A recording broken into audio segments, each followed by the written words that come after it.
Greetings, humans. You have entered the Command Zone, your destination for all aspects of Elder Dragon Highlander. Enjoy your stay. Hello and welcome back to another episode of the Command Zone podcast. I'm your host, Rachel Weeks. How's it? It's Josh Lee Kwai. And today we are talking about cards from the Hobbit. We're back on Middle-earth. Very excited. Seriously, it's exactly that. And there are some very serious cards that you need to know because you're going to be playing against them a lot. Let's start off with a doozy. Oh, this is like, when I saw this card, I was like, did they make it for me? They did make it for you. They made it for me too, though. That's true. They made it for all of us. The Queen of Dale. 1 and a white for a legendary creature, human noble. It is a 2/1. And whenever an opponent casts their first non-creature spell each turn, you recruit. So recruit is a new mechanic, sort of like connive. You draw and you discard. If you discard a non-land card, you get a 1/1, what is it, soldier? Yep. White human soldier token. Yeah, it's connive, except for instead of the counter, you get a token. A body? Seems pretty good. I mean, I would say most of the time, a token is better than a counter. Certainly in Commander. Yeah, I think in most formats, like a token is some part of a card. Maybe 2 tokens is a card. Mm-hmm. I would say it 2 1/1 counters is not equal to a card. Mm-hmm. So, yeah. Extremely powerful. The first thing I thought of was like, oh, this is a white Ledger Shredder. Yeah. And I put Ledger Shredder in like every blue deck. And every time I get a Ledger Shredder, I'm like, this card's awesome. I need to play it right away. And then it performs awesome every time. I mean, there's so much to think about with the Queen of Dale. The first thing I thought of is, this is a white looter. White doesn't get looters. White doesn't get to draw and discard. That isn't in White's color pie. So it just opens up a bunch of, flexibility, a bunch of utility that white doesn't have. Right. And white's a good recursion color too. Right. I'm a huge graveyard player. Yeah. I just sort of disguise it by mostly playing white. And whenever I play like a white graveyard deck, I always really struggle to get cards into the graveyard to actually bring back. Right. You'll notice like my Excava deck was playing baubles just to get something in the graveyard that I could bring back early. But having a rummager means you can fill up the graveyard with the right things and you can bring them back at the right time. It's just such an important tool that white has not had. Yeah, absolutely. I would say it's looting, not rummaging, which is better. Because that's true. You get to see the card you draw before you discard. Yeah, and white also is really good at recurring all those like 3 mana value or less things, the Sun Titan recursion, and so you can just discard a thing that you know you have a way to get back. Just the value of being able to like smooth out your draws. You don't have lands. You can help. This will help you draw them. You have too many lands. This gets rid of them. And you shouldn't be scared to just discard based on what your hand needs more than getting the 1/1. Mm-hmm. The 1/1 is just kind of the gravy, but you should usually make your decisions based on what smooths out your hand or what you need. But also, white is a token color, and Ledger Shredder, as the comparison here, blue is not a 1/1 counter color. So in a lot of ways, this fits better into white than Ledger Shredder fits into blue. Mm-hmm. Obviously, the triggers are slightly different, right? Like it's second spell versus first non-creature spell. But I think those are going to be roughly comparable. Do you think those are close to the same? I think Ledger Shredder will probably trigger more than... It does trigger on your own second spell too, right. I should say. You're in a little bit more control over Ledger Shredder. And there are decks that are really, really focused on just creature spells and are not going to cast that non-creatures spell. But I do think you're going to get... cast 1 spell sometimes. Yeah, I do think we're going to get 2 loots in a turn cycle because I don't think this is the kind of thing people are going to play around. And I did want to mention that token is really important, especially based on white's other card draw engines. Yeah. We're talking about a Welcoming Vampire or Caretaker's Talent, Takesia's Welcome. Yep. All of these cards that trigger when a little thing or a low mana value thing enters the battlefield. And usually they only trigger once each turn. So having an effect like the Queen of Dale that very easily makes a token on each of your opponent's turns mean you can fuel your other draw engines as well. It's not just that looting effect. Yeah, it fits just super, super well into how white plays because of the recursion, because tokens are... Actually, 1/1 counters would work better in white as well, but I think it's even better for sort of a token generation thing. I mean, yeah, this card's incredible. Yeah, I mean, I feel like... drop still, like what? I feel like it's not hyperbolic to put this in the conversation with the best white card printed since Esper Sentinel. Like, it's not Esper Sentinel. Esper Sentinel straight draws cards and it's 1 mana, but putting this next to all of the white cards that we've gotten since then, we're talking about like Farewell, Lauren, Voice of Victory, Clever Concealment. All of these are very good cards. I would put the Queen of Dale right in that mix in terms of just naturally slotting into basically every white deck I have. Yeah, it's always dangerous to make these types of predictions, because card evaluation is hard. So definitely could be wrong in one direction or the other. But if it were me, I would say it goes Esper Sentinel, then Queen of Dale. Is probably above all those other cards slightly, right? Yeah. Obviously. And they all do different things, so it's hard to say. So any given deck. But just like base power in a vacuum, crazy. this is in every deck that plays white, regardless of the other colors it's playing. That's how good it is. That's Esper Sentinel good. Yeah, I think this card's going to be really, really powerful. And it's not even 100% clear that this is the best white card we're going to be talking about today. White got a lot of stuff in the Hobbit. Like a lot. You should be very happy, Rachel. I was man, there's so many good white cards in this set. It's crazy. I'm obsessed. But this let's next move one's on. not a white card, though. But it is an equipment, which white cards love. That's a really good point. Could be good in white decks. It is Orcrist, Goblin-cleaver, which is an equipment for 3 mana. It's legendary.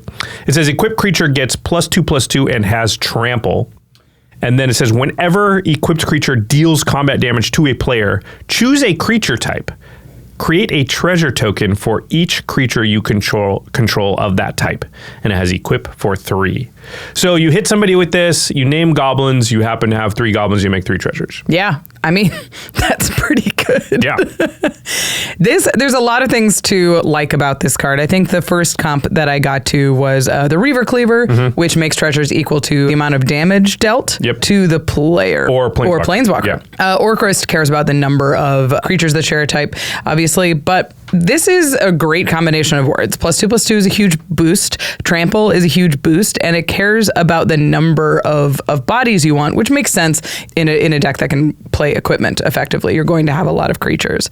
And I think the first thing you think when you see Orcrist is, well, it goes in typal decks, right, where I'm going to have a bunch of cards of the same type. But you also have that same effect in token decks, where you have a bunch of just incidental tokens of the same type, where you're like, okay, well, I made like 3 cats from a Felidar Retreat, so I'm going to make 3 tokens. Or my commander makes vampire tokens, right, so I'm going to name vampire. But even if you have like a couple humans, how happy are you with that? If you're making like 2 or 3 tokens with this consistently? Yeah, that's my question, is how many treasure tokens do you need to make to be happy with this card? The problem I would say with the token thing to me of like incidental is like, well, if I've got, I had a card that just happened to make 3 soldiers or whatever. Well, if those 3 soldiers die, I name soldiers on this thing. I have to make more soldiers for this to keep going later. You get to choose the type when it hits. You can switch it. But I have to like make more tokens and then it's an additional. I don't love this card myself. I think in a typal deck it might be okay, but it's just that it's one extra hoop. The trample helps a lot because it does mean it's easier to get in the combat damage, but it's like it's hard enough to hit with a creature. But then I also have this additional hoop of like, and then I must have, how many of a type do I need to be like excited about this? Like 1's definitely not enough, right? Because then you should just be playing like Goldvein Pick or something. Oh yeah, that's Goldvein Pick is great. A lot easier. So you need at least 2, I would say, and probably at 2 you're not super happy. You probably need 3+. I would think so. Because that equip cost is 3, unless you have a lot of like equip synergy, I would think you want to be at least 3 when this hits. But I don't think that's crazy difficult in a deck that is built around either a type or even equipment. They often tend to be humans or a lot of dwarves in this set. I think incidentally you can get to 3, but it is the danger of like it gives you things when you already have things. Yeah, and I would say an equipment decks often have the problem of like, I got my equipment and I just need a creature to put them onto, and then when you do get a creature, this is like not that good of an equipment in that scenario. So I don't think I would really want to play an equipment deck unless I've got a weird one that just always has a full board, but in my experience, equipment decks are usually like minimal amounts of creatures that actually are sticking on the board, but you can make 1 really, really scary. This doesn't help with that. Yeah, I'm just not sure. Obviously, Sword of Feast and Famine is the gold standard for this, and this is nowhere close to that because of the protection, and it just automatically pays you, and it's like however many lands you've got, you're going to get that much mana. You have to play lands in a game, but you do not have to have a board with 3+ of the same type. Right. So yeah, that's what I would look at, I think, because this is like a turn 5 play maybe. And you should just look at your boards on turn 5 and be like, does this deck usually have 3+ of the same creature type on turn 5? And then if the answer to that is yes, then this maybe becomes good. I just think there's probably a lot of decks that just, can't reliably get off to that kind of start. I think there are decks that are going to want this, but it is going to be very deck specific. It's hard to tell you. Like in most decks, this is going to be pretty bad. But in some decks, this is going to be the best card you have. Maybe like Elf. Yeah. Elf decks reliably just get a ton of elves on the table really fast because they're all mana dorks. Yeah, but elves don't need mana. Yeah, it's true. But like, elves do need mana because the deck's built around mana. That's what the whole decks usually are. Yeah.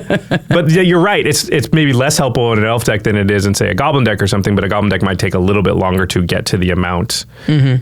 And like most goblins are going to be 3/3s with this equipped. Yeah. Now, the other part of this, I think, is treasure synergy decks. Sure. Where this maybe, if you have a combination typo plus treasure synergy, just because in those decks you might be willing to accept 2 treasure as a good outcome because of the treasure synergy that already exists. Like the bar you have to clear for how many treasures do I need to be happy about this is a little bit lower. And 3, like as acceptable, is not exciting in a lot of decks, but 3 might be awesome in a treasure deck.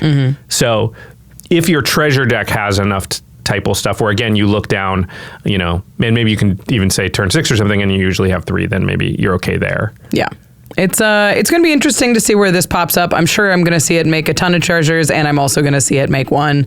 I wish it gave like +3/+3, and maybe it's too good and limited or something like that, just a little bit bigger, because you can't make it just make a little more treasures with the way it's constituted. But like I think that would help a little bit as well, because again, if you're in like a goblin deck or something, the problem again, it's turn 5. Maybe I got 3 goblins, but if they're 1/1s, this makes this one a 3/3. It's still not probably getting through. Right. Yeah. Yeah. So if it made it just a little bit bigger, that would also, I think, help it. Yeah. Or Gateway was like a +3/+0 or something like that. There's definitely gonna be games though where somebody plays this, equips it, and like gets 7 treasures, and you're like, that card's insane. It's definitely gonna happen. I think this is gonna be a high ceiling, low floor type of card. But it could make a ton of treasures, certainly. And if you have a ton of treasures to spend, of course, you can spend them over at cardkingdom.com/command and support the show while picking up some sweet Magic cards. There are so many really, really cool cards in this set. I'm already like making a list of all of the singles I'm going to need for my decks. So if you're like me and you put together a big list of cards, you can just paste it into Card Kingdom. They've got a deck builder tool that'll help you find all of the ones that they have on their website, what condition, what version, what foiling they have, and what prices those are all at, and get all your shopping done on one page and only pay shipping once. It's just the easiest way to buy Magic cards, and they all show up on your doorstep, safe and sound, and you can start building. So support the show and pick up some cool cards over at cardkingdom.com/command. And once you get those cards, you pick them up off your doorstep. You want to keep them protected. Ultra Pro is the game accessories brand we trust our own collections to here at the Command Zone. If you go to ultrapro.com/command, you can find all of their cool products like playmats, deck boxes, sleeves, very important when you're building a new deck. They did just re-release the Eclipse sleeves, but using the Apex technology. The Apex technology was, highly developed over many years. They built machines to test the adhesive, strength of the sleeve. The Apex stuff is super, super sturdy. Will keep your cards in good condition for a long, long time. The new Eclipse sleeves will give you a bunch of solid color options, shuffle really, really nice, and last forever. So again, ultrapro.com/command is where you find all of that stuff. And the final way to support us is directly at patreon.com/commandzone. You can join our community, get in our Discord, ask me, Josh, Jimmy questions about decks or episodes, or give suggestions even. It's always fun to hear your thoughts on what we're releasing or what has just come out in the Magic world. Plus, at certain tiers, you get access to exclusive content like Turn Talk. If you're a fan of extra turns, we have a discussion that we tape after every single episode where where we talk about the cards that overperformed and underperformed, mistakes we made in the game, how we would have changed things, what major pivotal points are. I think it's a great level up moment. If you're looking to get better at Commander, you should join our Patreon and check out those turn talks. Plus, or if you just want to hear like why Krim does the crazy things that does. Yeah, that's the latest episode of Turn Talk about the sort of banned card episode with Krim. It's great. Very fun. Because Krim's nuts. What's he doing? Check those out. And you're supporting the show directly, which we appreciate so much. Plus, we shout out one lucky patron every single podcast episode, and this one is dedicated to Peter Mercado. Peter, you rock. You definitely rock. All right, on to the next one. Back into it with another legendary creature. This one is a goblin soldier. It's Azog, Moria's Ruin. 2 and a black for a 1/3 goblin soldier. When Azog enters, destroy up to one other target creature. Its controller amasses goblins X, where X is that creature's power. If you controlled that creature, draw a card. Amass goblins is interesting because it's like Amass was before. Amass zombies, amass orcs, now amass goblins. Yeah, but it just makes it a goblin and adds the counters, or just makes a new goblin army. Right. It's very strange. So if you have any army token, if you amass anything, you add those counters on top of it. So let's say... And add the new type. So now you have, like, if they have an amass zombie army, and you destroy one of their things, then now they have a goblin zombie army. That's bigger, yeah. They don't have a goblin and a zombie army. Nope. Yeah. They work together. Yeah. It's very interesting. I think it's cool having them all work together. But this is just sort of like a ravenous chupacabra style effect. Of course, it's on a 3-mana creature that replaces it with this army token. Black has a history of creatures that enter the battlefield and destroy things. Of course, Shriekmaw doesn't see as much play as it does now, but is still around. Accursed Marauder and the Plague Crafter types of effects that enter and make everybody sack a creature. Marauder, yep. Fleshbag, yeah. Creatures, yep. Yeah, those kind of things. Those are very common in Black. So Azog sort of goes into that category. Yeah, we just call them 187 creatures. 187 creatures? I think that is the police code for murder. I love it. So this is really interesting. I wanted to talk about Azog because the difference between 4 mana and 3 mana is a big difference.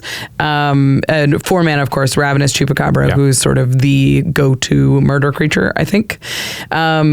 And so because it can be brought back with white reanimation effects, Sevinra's Reclamation, Sun Titan. And black reanimation effects, too. And black reanimation effects, Unearth, that kind of thing. Yeah. It's just easier to get out of the graveyard back to the battlefield because it is 1 mana value cheaper. Yeah, I like Shriekmaw still myself because it does put itself in the graveyard for stuff, too. So yeah, I still play Shriekmaw. Yeah, I played a lot. Yeah. And 2 mana, sometimes you just need to do that plus another thing. Oh, yeah. But yeah, this is interesting because it sort of sits in between those things a little bit, but it gives them a thing when you destroy it. So it's not just a clean kill. Shriekmaw obviously also can't kill black and artifact creatures. This will destroy anything, but it will give them a thing, sometimes a scary thing that's left over. Yeah, I wanted to talk about this Amass Goblins. I mean, how bad of a downside is this? The first thing is it pairs very badly with other edict effects. Yes, that's true. If you have Fleshbag, that's a really good point I hadn't thought about, but if you already have edict effects in your deck, you really don't want this because it basically 2-for-1s you later when you draw your Fleshbag Marauder. Yeah, now they're just sacrificing the thing you gave them. You're like, I didn't want this in the first place. Yeah. So it makes your other edict effects worse. Also, it doesn't clear blockers, which not often, but you'll like play a Ravenous Chupacabra to clear the way so you can get in. Absolutely. But if they have a 6/6 blocking your thing, you kill their 6/6, they get a different 6/6 that they're more happy to die. Yeah. So it doesn't actually solve that problem. It's really the most useful, I would say, for sort of small pesky things that because, from Swan Song and things like that, we kind of know that like a smaller, a 1/1, a 2/2, I'd say that's about the size where those don't matter too much and don't feel like they have a lot of impact on the game. And once you start getting 3/3 and above, then 4/4 is a card. They get a card out of it, I would say. 3/3 maybe is right in there too. So, that might be a point in its favor, right? Because there just is a lot more small things that are consequential now than there used to be. Like you pick off a professional Facebreaker with this, They get a 2/2. That's You're fine. pretty happy with that outcome, Absolutely. right? Like, yeah, and you still got this 1/3. Like, it's got a little bit of value too. You can sack it to your sack effects later. Yeah. So yeah, I thought I didn't like this card at first, but the more I thought about it, I was like, well, if I destroy an Esper Sentinel, and that's what I'm going to be doing on turn 3 with this, or the little commanders that are out there, and there's a lot of them, and they end up with a 2/2 or a 1/1. I don't think I care about the 2/2 or the 1/1. I think that's fine. Right. I do like this card. I think it has some downsides and they're worth knowing, especially if you're the kind of deck that's looping edict effects. This is quite bad in your deck. You just want another one of those edict effects. It doesn't... But I think a lot of people don't play like Fleshbag Marauders and don't play Playcrafters because it feels too oppressive, because it feels like it too controlling for their playgroup. So I've pivoted towards Ravenous Chupacabra rather than those effects because I know I like to bring it back. So this is a redundant effect, but also a cheaper effect. I did want to mention it is a 1/3, which makes it a little bit easier to bring back with certain things. Putting it in Shirei is pretty gross, especially because when you kill the same thing over and over again, their army just gets bigger. It doesn't give them so more you armies. Just one target later. Right. You're not making 12 targets you got to deal with. Yeah, that's a really good point. Exactly. My Mirko Obsessive Theorist cares about bringing stuff back with power. So it having low power does make it much easier to get on the battlefield and manipulate in certain decks. And the low mana value too, because there are a bunch of black reanimation spells that kind of like ding you for damage based on like the power or the mana cost of it. So those are both super relevant. I will say too, I don't want to overplay the Fleshbag Marauder part of it because you're only giving one amass token to one of your 3 opponents. Right. So the Fleshbag still could, it's probably pretty good. It hits your other 2 opponents fully and does clean up the token if that's what it does. So it doesn't totally blank those cards. I wouldn't say like if you're playing those, you don't play this card at all. Yeah. Especially if you're in a Shirei situation where you're really good at looping things. And there is another mode on this that we should discuss, which is you can target your own thing. That was something I was thinking about. I mean, ETB sack a creature, draw a card. Right, and make another body. That's pretty good in an aristocrat style deck. Yeah, exactly. And a lot of black decks have some amount of aristocrats to them or straight up are aristocrats deck. And I think you probably wouldn't play this card if that's the only mode on the card, but this being a mode that is available shouldn't be seen as a downside. It just is gravy. You don't have to do it. Yeah. I think that's absolutely going to be a real mode, especially if you're the kind of deck that wants to sacrifice this thing, bring it back, and do that multiple times. How many times have you been in a black or black-white deck and you're like, I just need to get one of my creatures dead? Yeah. Like a specific one. And this will do that for you. And I can bring it back. Yeah, and now I can get the ball rolling on the rest of my synergy. So, yeah, I like that this has that mode. It's probably like 20% of the time you'll do that, but the 20% is 20%. Like that's, Yeah. And you don't actually lose a body because you do replace that, which is pretty cool. Yeah, this is definitely an interesting card where the first time I looked at it, I was like, I hate this. I don't like it. Because you know me, I don't like giving anything to my opponents. Yeah. But like, I do think that the downside's pretty small and the upside's pretty good. Like, I still would play Swan Song. Yeah. So this is not that different. And there are just a lot of early game pesky things that you really do want to kill. Yeah. All right, let's move on to the next one. This is another very powerful 2-drop for white, another legend. Yes, it is. Belladonna Took. It's 1 and a white for a 2/2. Legendary halfling citizen says, whenever a token you control enters, you gain 1 life if this is the first time this ability has resolved this turn. If it's the second time, draw a card. If it's the third time, put a 1/1 counter on each creature you control. I wish they would bullet point these. I don't like this formatting. First this, second this. First time this, second time this, third time that. That would be so easy. So much easier to read than this. All right, templating. Help us out, please. But I do like Belladonna Took.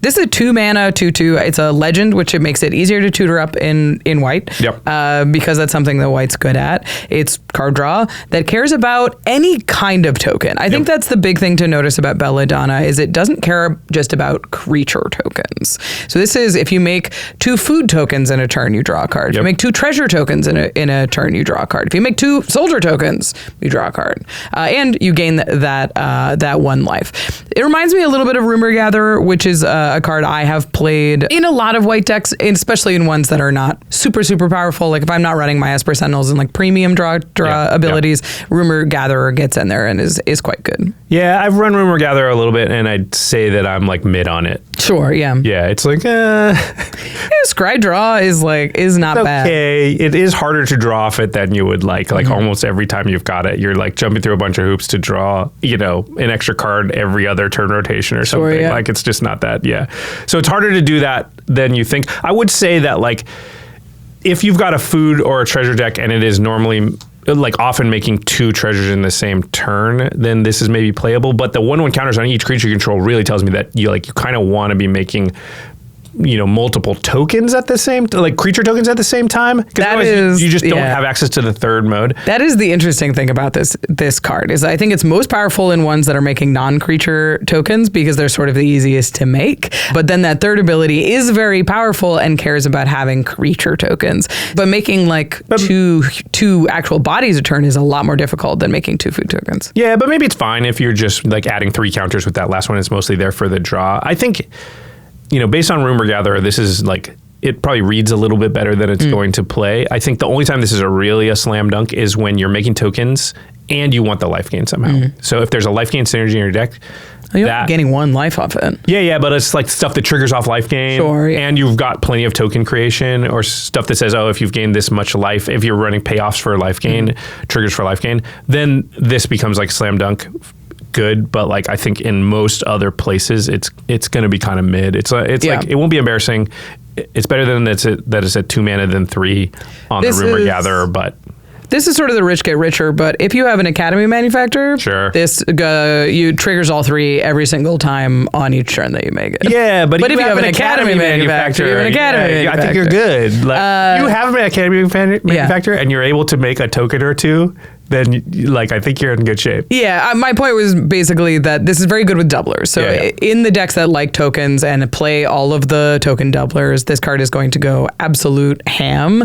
So if you're the kind of player that in your token deck you're playing basically every one of the many token doublers, or even like 3 of them, this card is going to feel a lot easier to trigger, and specifically a lot easier to trigger on multiple turns. I think in the average deck, this is only going to draw you 1 card in a turn rotation, the average token deck. Yeah. But if you're actually running doublers and you can trigger it multiple times, it's going to feel really good. Okay, let's move on to a different halfling, perhaps a more famous one. It's Bilbo, a thief in the night. Perhaps. A 1 and a blue for a 2/2 halfling rogue. Spells you cast from anywhere other than your hand cost 1 less to cast. And whenever Bilbo attacks, you may cast an artifact, instant, or sorcery spell from your graveyard. If an instant or sorcery spell cast this way would be put into your graveyard, exile it instead. So it's interesting that they're like, okay, instants and sorceries get exiled, but artifacts you can loop. Sometimes creatures too, not always. Sure. They got finality counters now. Yeah, it gives something flashback, kind of. Kind of, yeah. It makes that thing cost 1 less. Yeah, there's a few things just to mention right off the bat. This does make your commander cost 1 less, which I think is cool. Yep. There's not going to be a lot of synergy there, but there it is. And yes, it makes the thing that you're casting from the graveyard cost 1 less. Yeah. So naturally, he synergizes with himself. Of course, you got to get him in there. Yeah, he's a 2/2. No evasion. So that's not, you can't just read it and say, well, that second part's always going to happen. I do like the flavor of that, though, for Bilbo, that he needs a little bit of magic help to be good at being a robber. Well, and he's a 2-drop, but you're like, oh, I'll get in with him early. But there's nothing in your graveyard yet. Sure. Probably. So it's also just not that, like, you have to plan to somehow get him in on turn 5 or 6 when you might have something cool in there that you want to like loop or not loop, but recast. If you have like, Faithless Lootings and stuff like that. Well, yeah, I mean, if you have something really good in your graveyard, this is going to feel just fine to throw away. Like, if you have a board wipe that you need access to, you're like, fine, I'm going to attack, and if he dies, great, but I'm going to be able to recast my board wipe, which is all I really cared about anyway. You do cast the things in combat, right? Like, you cast them right then, and it's on attack, so it also could like be like, oh, there's something in there that like I attack, I cast it, and it gets him through somehow. That's possible. Yeah, there's definitely ways to manipulate combat with the stuff that you're casting, which I think is cool. It's a good point about being able to just sacrifice him, though. I mean, basically, just get in there, Bilbo. Sorry, they're going to block you and kill you, but I will get this spell. The thing that's really important to me in this moment, But if you're going to do that, my immediate comparison was just Snapcaster Mage, which is just like reliably does that thing with no attack right now. Yeah. Has flash so that you can do it. I'm not saying you play one or the other, but they're at the same mana cost. Right, yeah. Yeah. Doesn't have the cost reduction thing. I think it's just a redundancy thing. If you're playing Bilbo for the instant sorcery ability, you're also playing Snapcaster Mage. But I think more likely Bilbo gets put into the deck because of the first line of text. Yeah. That cost reduction is really powerful if you're in a deck that can naturally cast things from exile or are built around casting things from exile. Casting from the top of your library or from your graveyard. This thing is insane in Muldrotha. Yeah. Where it's just like all the stuff I cast from my graveyard costs one less. And then it has this other mode of like, okay, if I need to cast a non-permanent spell, I can. Yeah, I agree with you that like that's the main purpose in the deck. It like you said, it does ramp your commander by 1/2, so that it is not a bad turn 2 play, especially if you've got like a 4-drop commander. And then if you have a number of ways to cast things from places other than your hand, and then you're really just using that last ability as like as gravy on top. I wouldn't be playing it for the ability to recur your instants and sorceries, just because there are better ways to do that. But it's nice to have. You can also do a little Bilbo fast talking and be like, look, I'm going to flashback this Swords to Plowshares. Don't block my guy. I'm going to kill that thing. That's true. That's and and that's a pretty easy, first of all, very flavorful, but because Bilbo talks his way out of this stuff. That's true. But it's also 2 damage is not a ton of damage for people to take in exchange for like, look, let me be a hero. That's a good point. And if your deck has, more evasion in it than normal, like your commander gives evasion in some way, or you just happen for whatever reason to want to be running, things that give unblockability, then this will get a lot better too, especially since a lot of that stuff isn't our instants and sorceries to begin with. So if you've got like Artful Dodge or whatever, your other strategy relies on that, and those are usually in blue. This becomes a lot better. Yeah, I'm definitely going to try it in Octavia, which is full of those kind of effects and is designed to put stuff into my graveyard. So in that case, the reduction is going to be a little less important, but we'll see. We'll see how it feels. Yeah, but then you can rely on the recursion. Right. I can make it an 8/8 and use that recursion. Yeah. All right, let's move on to the next one. Another Bilbo card. A lot of talk about this card. A lot of talk about this card. I think it's good. I don't think it's probably quite as good as everybody else thinks it is, but I still think it's good. It's Bilbo's Gambit. 1 and a white for an instant. You can gift a treasure, which means you may promise an opponent a gift as you cast the spell. And if you do, they create a treasure token before its effects. And then it says, return target spell to its owner's hand. If the gift was promised, players can't cast spells this turn. Players can't cast spells this turn, only if you give somebody a treasure. Yeah. It's interesting because if you did that, they would have the treasure, but they couldn't really use it. Although they do get the treasure before the effect of this resolves, so you could give them the 1 blue that lets them swan song this thing or whatever. Yeah, you can also, in Commander, you can give the treasure to somebody else. Yeah, you don't have to give it to them, but like, so you don't give it to the blue player. Yeah. Seriously, this is a very interesting card. The immediate comps, of course, are like Reprieve or Remand, which return a spell to hand and draw you a card, or to like Silence and Orim's Chant, these spells that say like, not on this turn anymore. Yep. So it's sort of a combination of this counter ability and no, we're skipping this turn kind of silence effect. Ability. Yeah, silences everybody. Yourself too. Usually silence effects are best because they say, okay, you guys stay out of my turn. I'm going to cast silence. You can't cast spells, but I still get to do stuff. Right. And Bilbo's Gambit says like, nope, nobody's casting spells on this turn, which is worse, certainly. Yeah. I mean, the fact that it also like silences opponents. Yeah. And this is you too. So you don't necessarily want to cast it on your turn, right? Because it'll turn off the remainder of your turn. Right. You don't have to gift the treasure. I just want to make sure everybody's clear on that. Yeah. I think a lot of evaluation of this card is assuming the gifting of the treasure. It's Reprieve minus the draw card if you do that, which is good and useful. Like there's plenty of times where just bouncing a spell. I play a lot of Venser, Shaper Savant, and that it can do that, and that is a mode that you use quite often. And it does counter a lot of spells because they just do not have the mana to recast the thing. Like they go farewell. I don't want that to happen. Bounce it back to your hand, and they're like, crap, I have 2 mana left. I can't recast it. It's like, cool, I'll just worry about you recasting it next turn. Right. But a lot of times it's all you need. Another mode that you can use on Reprieve and Remand style cards is returning your own spell from the stack. Yeah. So if something goes disastrously wrong, you cast a board wipe and there's like 3 protection spells get cast. You're like, okay. Let me return this to my hand. Pick up my board wipe. All your stuff is going to gain indestructible. We're going to move on. And I'll try this again on another turn. Yeah, that's pretty rare, but it definitely does happen. The thing I like about this spell is like on the player immediately to my right, if I silence everybody during their turn, I pretty much guarantee myself, depending on what their board state looks like, obviously, right? Like they can still attack and whatnot. But like the first spell they cast, you're like, boom, gift treasure, turn off all spells for the remainder of this term. It's kind of a time walk in that moment. And that's super powerful because I don't know how many games we've all been in. It's like, if I can just make it to my turn, this is going to be great. But I might die. Yeah. And the ability to sort of do that as a mode on the card, again, it's like all part of the calculation. It's the recipe of like, I have a little bit of just like, it just bounces the spell, and I got a little bit of maybe I bounce my own spell, and now I've got like this other mode that's just like maybe I just turn off the one specific turn, or maybe there's the scary player I need to turn off their turn. Right. Yeah. It's it can certainly be a like time stop against certain opponents, especially ones that are not combat based. So we're talking about like artifact stormy decks or spells decks, that kind of thing. Just saying like no spells, and that's your thing. That's the thing your deck is designed to do.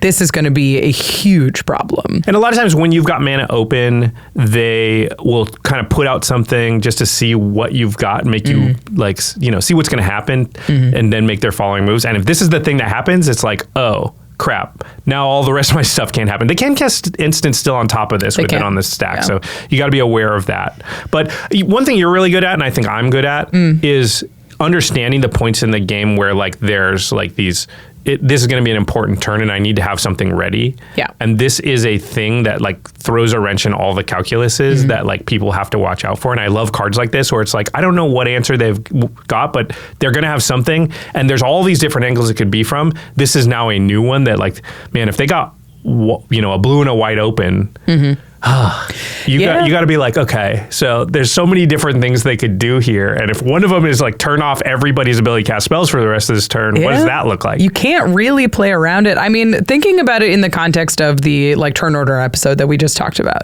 being able to, if you're the second player, if you're the third player, being like, okay, the second player is the one I'm worried about. If I can just skip their turn, or skip their turn of spells, that sort of moves me a slot ahead. Yeah. Now I'm the player in the second seat. I am in the driver's seat and know that like I can use this moment to surge forward. So it can give you that ability. It is super rude. Yeah, that's the part of this card I put. I think it's mean. Yeah, like people won't like it, especially the person you did it to. But like it is powerful and it is good. And I think like it's a card that you can make deals too. You can be like, hey, listen, I can like. When people are the arch enemy, I can pretty much stop them for a turn. Yeah. And then I just need your help to like clean up what's there or get them back under control. But I can like basically skip their turn. Yeah. And that can be a powerful thing that will make it less rude to the other two people. Yeah. The only thing I worry about is like you cast this on the player who's ahead. They're like, great, I still have an attack step. I'm going to send everything I possibly can your way after that. And you deserve it. And like... maybe that puts them in like a weird blind rage where they put themselves in a bad spot. But it's also just doesn't stop them from using their mana, equipping their equipments. Like there's lots of ways to actually use your turn that doesn't involve putting spells on the stack. So it's tricky. It's hard to know how much of a time stop this is. And it's going to be very difficult to time. It's going to be very dependent on what their board state looks like. And if they're an instant speed style deck, it's not going to feel like effective at all, really. So I would say the better the player, the better this card is. Yeah, I was just going to say that. I think like if you're newer to Commander or you just haven't been playing that long, don't put the card in your deck. It's really tough. Yeah, you just have to be able to like really evaluate the way the flow of the game really, really well and understand what everybody's deck's trying to do. But if you get to that part where like you feel pretty confident in those abilities, then I think it becomes really, really good because you can, really get them out of nowhere and you can turn situations that just look hopeless around with a card like this. Yeah. Definitely a powerful effect, not the kind of thing that they print very often. Players can't cast spells. It's a very powerful effect. We've got a lot more Hobbit cards to talk about in this episode, including both of the cards that Josh and I currently have listed as our most powerful in the set. We haven't gotten to either of them, and they're different. So let us know in the comments which one you think is the most powerful in the set. Maybe it's Bilbo's Gambit. Leave it in the comments below. We will be right back. I am Arcades, strategist, Elder Dragon, and now CEO. In my years of commanding, I noticed an underserved clientele. Creatures with abnormally large butts. This led me to found my bespoke pants company, Superior Posterior, with sizes for even the toughest of customers. But my business strategy would not have been complete without Shopify, the commerce platform powering millions of businesses, including the Command Zone. Shopify is the business behind my behind-base business. They make checkout easy so customers are free to check out their well-dressed derrieres. And with Shopify handling the back-end, I'm free to grow my business to help beautify back-ends across the globe. And Shopify's award-winning support is available 24/7, though I would prefer 7/24. Now I've become so successful, I'm having Doran start a second branch in Lorwyn. With Shopify, nothing stands between your idea and a real business. So go make it one. If you're ready to stop putting off your business and start hearing, then you're ready for Shopify. Start your free trial at shopify.com/TCC today. You heard that right. Start your free trial today at shopify.com/TCZ. That's shopify.com/TCZ. So, Jordan, what'd you get up to in Amsterdam? Oh, man, a ton. I saw the canals. I went to the Rijksmuseum. Nice. I had a stroopwafel. I had a stroopwafel. I had a stroopwafel. I had a stroopwafel. Are you okay? I think you're caught in a loop. Oh, no. Those are all different stroopwafels. Oh, okay. But I mean, it was vacation. And luckily, I knew I would get back to real, healthy eating the moment I got home, thanks to Factor. Yeah, Factor's been a big part of both of us getting into a healthier lifestyle. Exactly. They make eating well easy by delivering chef-crafted meals straight to your door that are ready to eat in just 2 minutes. No prep, no cleanup, and the best part is they're delicious. Yeah, Factor has actually banned a bunch of unhealthy ingredients from their menu. So whatever you pick from the 100+ weekly meal options, you know they're going to be good for you. Wow, they got a ban list? Oh, yeah. One of my favorites is the truffle butter chicken and mushroom risotto. But they're always adding things to try, like their brand new salmon burgers. So when in Rome, eat pizza and gelato. But when you get back home, eat healthy with Factor. Let's eat real. Head to factormeals.com/command50off and use code command50off to get 50% off and 1 free breakfast item per box for 1 year, while supplies last until 10/31/2026. That's code command50off at factormeals.com. Command50off at factormeals.com. See website for more details. This message is sponsored by RAYCON. Hail, puny 3-drops! The summer sun heralds the return of Sun Titan! Now, I'll admit, I'm not as commander viable as I used to be, but that means I have more time on my giant hands. So I'm going to spend it blasting some highly playable tunes on my RAYCON Everyday Earbuds Classic. My RAYCONs have become an instant staple in my day-to-day life. Their active noise cancellation makes them the best sound blocker on the battlefield or the beach. And multi-point connectivity lets them pair with 2 devices at once. A classic 2-for-1, just like Sun Titan! Plus, with their 32-hour battery life, I never have to reanimate them, because they never die in the first place. They've got cool colors like my favorite, rose gold, and they're just half the price of the big brands. That's why RAYCONs deserve a slot in 100% of summer routines, as opposed to the 8% of decks that I get a slot. And you know what? That's actually still pretty good. Sun Titan! The Everyday Earbuds Classics are a great option for everyday listening. Click the link in the description box or go to buyraycon.com/command to get 20% off. Thanks to RAYCON for sponsoring. You know what my favorite thing is about ARCHIDEKT? The color tags. Each card has a tab that you can use to mark collection status or whatever else you want. So when I'm building or updating a deck, I'll mark what I have, what I've ordered, and what I don't have yet. It really helps me stay organized. Plus, you can add more tags in new colors to mark anything from potential cuts to new additions. And better organization makes for better decks. So go ahead, try it out. ARCHIDEKT is the best place to browse, brew, and playtest commander decks. Just go to archidekt.com/commandzone to get started. That's ARCHIDEKT.com/commandzone.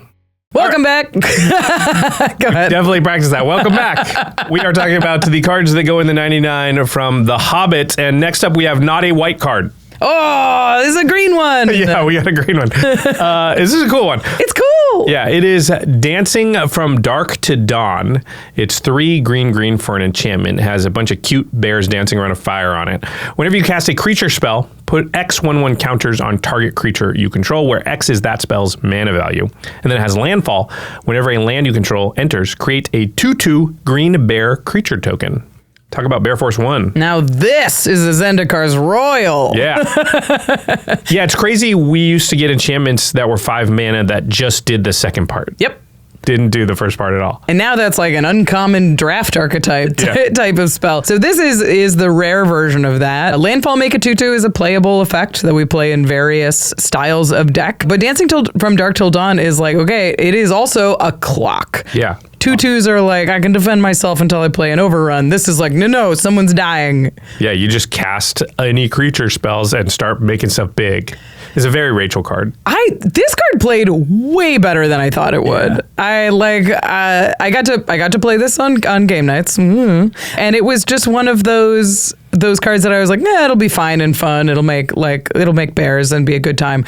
And then you cast stuff and you're like, I don't know. It gets out of control really fast. Because like if you're casting 5/5s, you're putting 5 counters on maybe your 2/2 bears, and you just have a 7/7 machine. Yeah. I think, and as we were talking about like tokens at a certain point, like maybe 2 1/1s is equal to a card or something like that. Counters are the same way, where like at a certain number of counters, they become equivalent in power level to a card.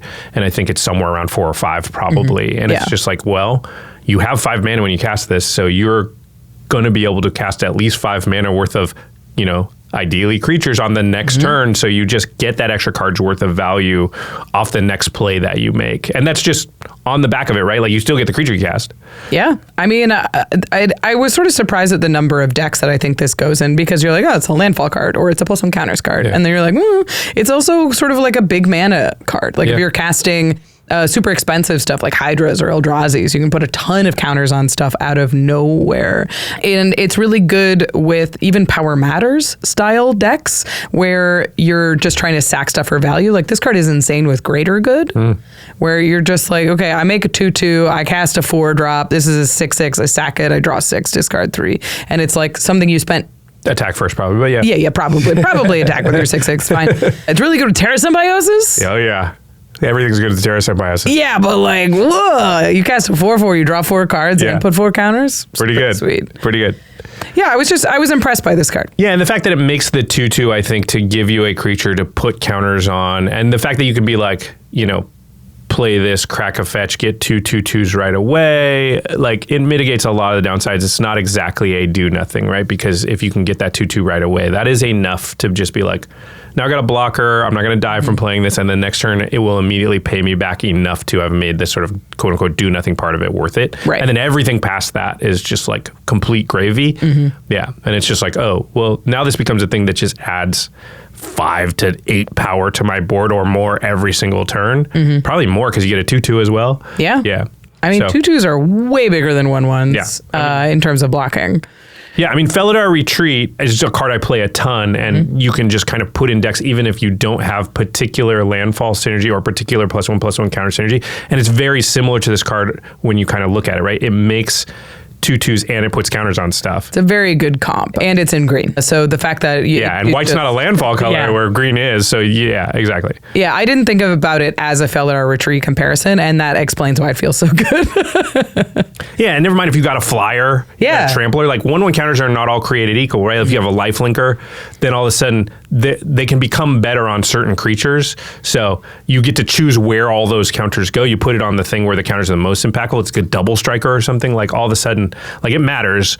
Especially when it's 1, it doesn't matter that much. When it's 5, it matters a lot. The thing I wanted to mention is I thought this card originally was like when a creature enters, you put counters equal to its mana value on it. Yeah. Being able to put it on a creature that can attack this turn. That's 5 counters with haste. Gives it haste. Yeah. And that's a lot of power to put on the board out of nowhere, where you're like, I have 2 2/2s pass and nobody attacks you. And then you're like, all right, I cast a 4-drop and a 5-drop. Now I have an extra 9 power. I attack you for. It's very scary to play against, because you're just like, well, if they cast creatures with all the mana they've got, I have to sort of play as if I assume they've got a 9/9, flyer. And if that hits me, what happens? Like you just have to put it into your calculation. Yeah.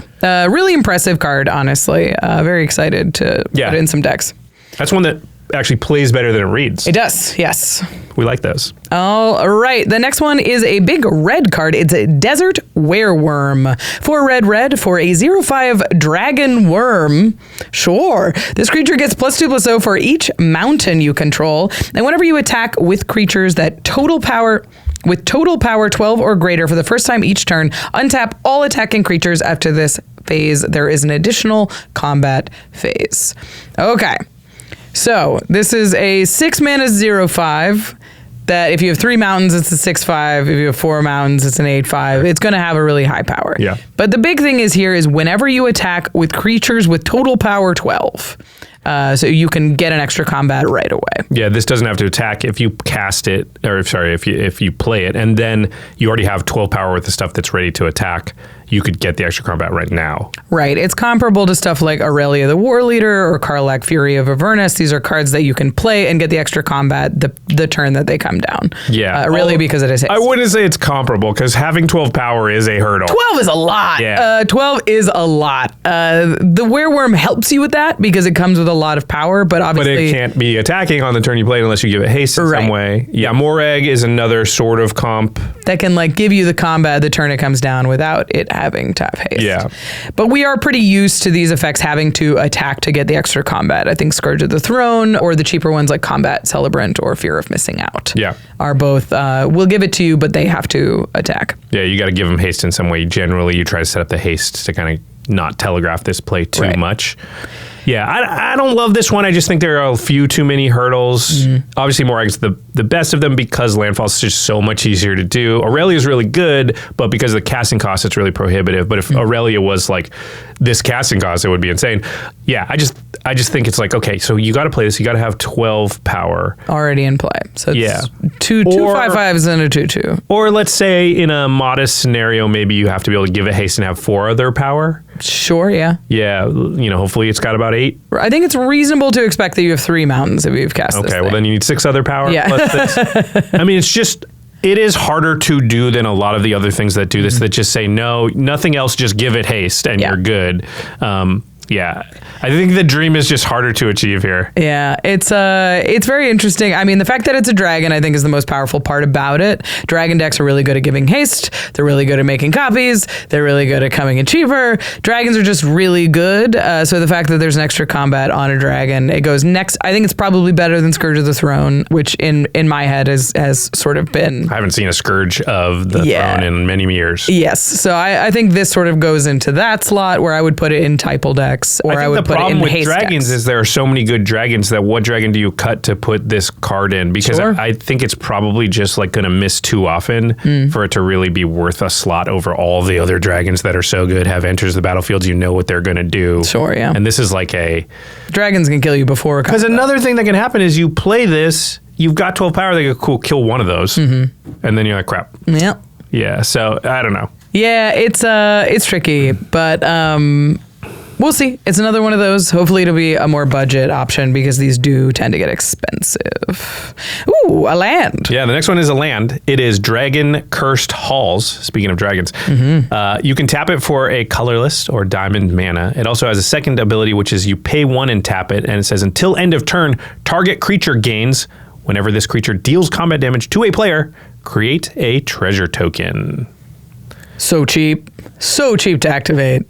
It's 2 mana to do it. 2 mana, but you never see activated abilities on lands that are this cheap when it actually does something. I mean, it actually does something. It's to make sort a of treasure. 2 mana to put 1 mana on layaway. Right. Which I think is a decent effect. It's a good way to like fill out your curve. If you're like, I got plenty on the board, I'm just going to save some treasures for when my stuff inevitably gets destroyed. You're literally hoarding the treasure. Yeah, it's cute. I thought dragon cursed was a weird phrase. Yeah. Because it was like, if you have a dragon, you're just like dragon halls. Yeah. I don't know if you're like cursed with a dragon. You just have a dragon and that sucks. Well, those halls are cursed by the dragon though. Like everybody else had to leave. Like, Did the dragon curse them? Like they have magical... The dragon is the curse. That's what I thought. Yeah, then you're just dragon halls. But there's a lot of ways to make this mana neutral that I was thinking of. So any ways that double the mana that are coming out of your treasures, now you've paid 2 mana to get 2 mana back. On a later turn, if you have double strike, if you have extra combats, if you have trigger doublers. So if you have like a roaming thrown out, then it makes 2 treasures when it hits. Because it does give the ability to the creature. Yeah. So there's a lot of ways to make this feel extremely efficient and really give you a lot of mana in your next turn. And it's colorless, so it's worth talking about. I think the big thing I wanted to mention was this is good in white decks and in red decks who are like, I want to set up for a big turn next turn, and I have a little creature that I'm trying to get in with right now. So it can be sort of incidental ramp on a land for the decks that want to have a big turn but don't have a ton of the tools to do that. Yeah, I think I want treasure synergies. Sure. before running this. I don't think I'm probably going to run it in decks just as a ramp piece. Just 2 to get 1 I don't love. And then you also do have to get in with the creature. So you don't want to be in a situation where I would love to, because it's not like, hey, I have this. I do have the option to pay 2 to lay away 1 treasure for next turn. You also have to additional hurdle of like, I need a creature that can deal combat damage. Yeah. Which obviously you worry about that less because I often do. Because you build your decks to be able to attack, and yeah. I don't necessarily do that. So it probably just is worse in decks that I would play versus decks that you would play. But I want the additional like synergy of like, and treasures are particularly better for me because my deck is built around that. And then I think it becomes, pretty good. But again, I think you still need to make sure that you've got creatures that are going to be attacking, that are going to get out early enough to do this. Yeah, and there's only so many slots for utility lands these days. It's just tougher to find slots, especially in 3 A thing you colors. can do is on attack before damage on your opponent's creature, right? Yeah. You can do it at instant speed. It'll give it to your opponent though.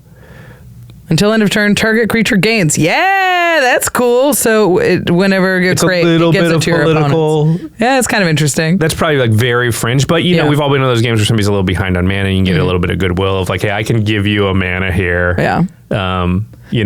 I don't know if you would actually use it this way, but something else I was thinking about is like you can untap the land and give the ability to either multiple creatures or multiple effects to the same creature. That's true. You have the green untappers or the blue untappers. Yeah. That is a use, yeah. Yeah, it's I don't know how often that will happen, but it is certainly something that could happen. The thing about like just Magic having existed for so long and, more sets continuously come out is like the number of utility lands that are available is so high now that like, and we're more color hungry than ever. I often find it way harder to even find spots for very many utility lands at all anymore. It just feels too bad to not be able to not have the colors I need to cast my spells, or I often find in decks that I'm like, there's like 3 utility lands I would love to fit in here, but I'm just gonna go without. Yeah, I think this will go into like my mono red deck that actually has a bunch of doubles. Like this is great in Go-Go. Yeah, if you got a lot really of double strong strike, then it halves the cost of it, right? Interesting card. I don't know how much we'll see. Moving on to Dragon's Desire. This is another one from the Scene Box card. It's 2 red for a sorcery. Add red for each artifact your opponents control. It's a big ritual that's supposed to compare to like a Mana Geyser or a Dockside. I think pales in comparison, unfortunately. Yeah, pales a lot in comparison. 4 mana for this when you are not in control of how many artifacts your opponents have is just like the amount of times that you will pay 4 for this and get 3 is, I think, more than you want. Yeah. Will you sometimes be in games where it gives you 10? Yes. Yeah. But it's going to be rare. They can also affect it, right? So if part of the stuff it's counting is treasures they've got, they can sack those in response to the spell so that it doesn't see them when they resolve. They can crack clues and treasures and stuff. They can lower the number sometimes. This is a meta call. If you think like your meta is often playing with a ton of ramp pieces, you're like, I know we all play all the fast mana, or I know that this one guy plays the artifact deck all the time. Anything that adds a little bit of consistency to this, maybe your deck is giving people artifact tokens, even then they're probably treasures. So they can probably sacrifice them. Then maybe this card gets pushed up a little bit, but otherwise I think it's a little too unreliable for me to actually put in a deck. Yeah, I just comparing it to Mana Geyser, which is 1 more mana and will be better almost every time. So you would have to want a second Mana Geyser, kind of, because I don't think I would ever run Dragon's Desire over Mana Geyser. Right. Mana Geyser is honestly like already borderline too powerful. There's plenty of decks where I'm like, this is not, I don't want this deck to be that powerful. I'll take Mana Geyser out to depower it slightly. Right.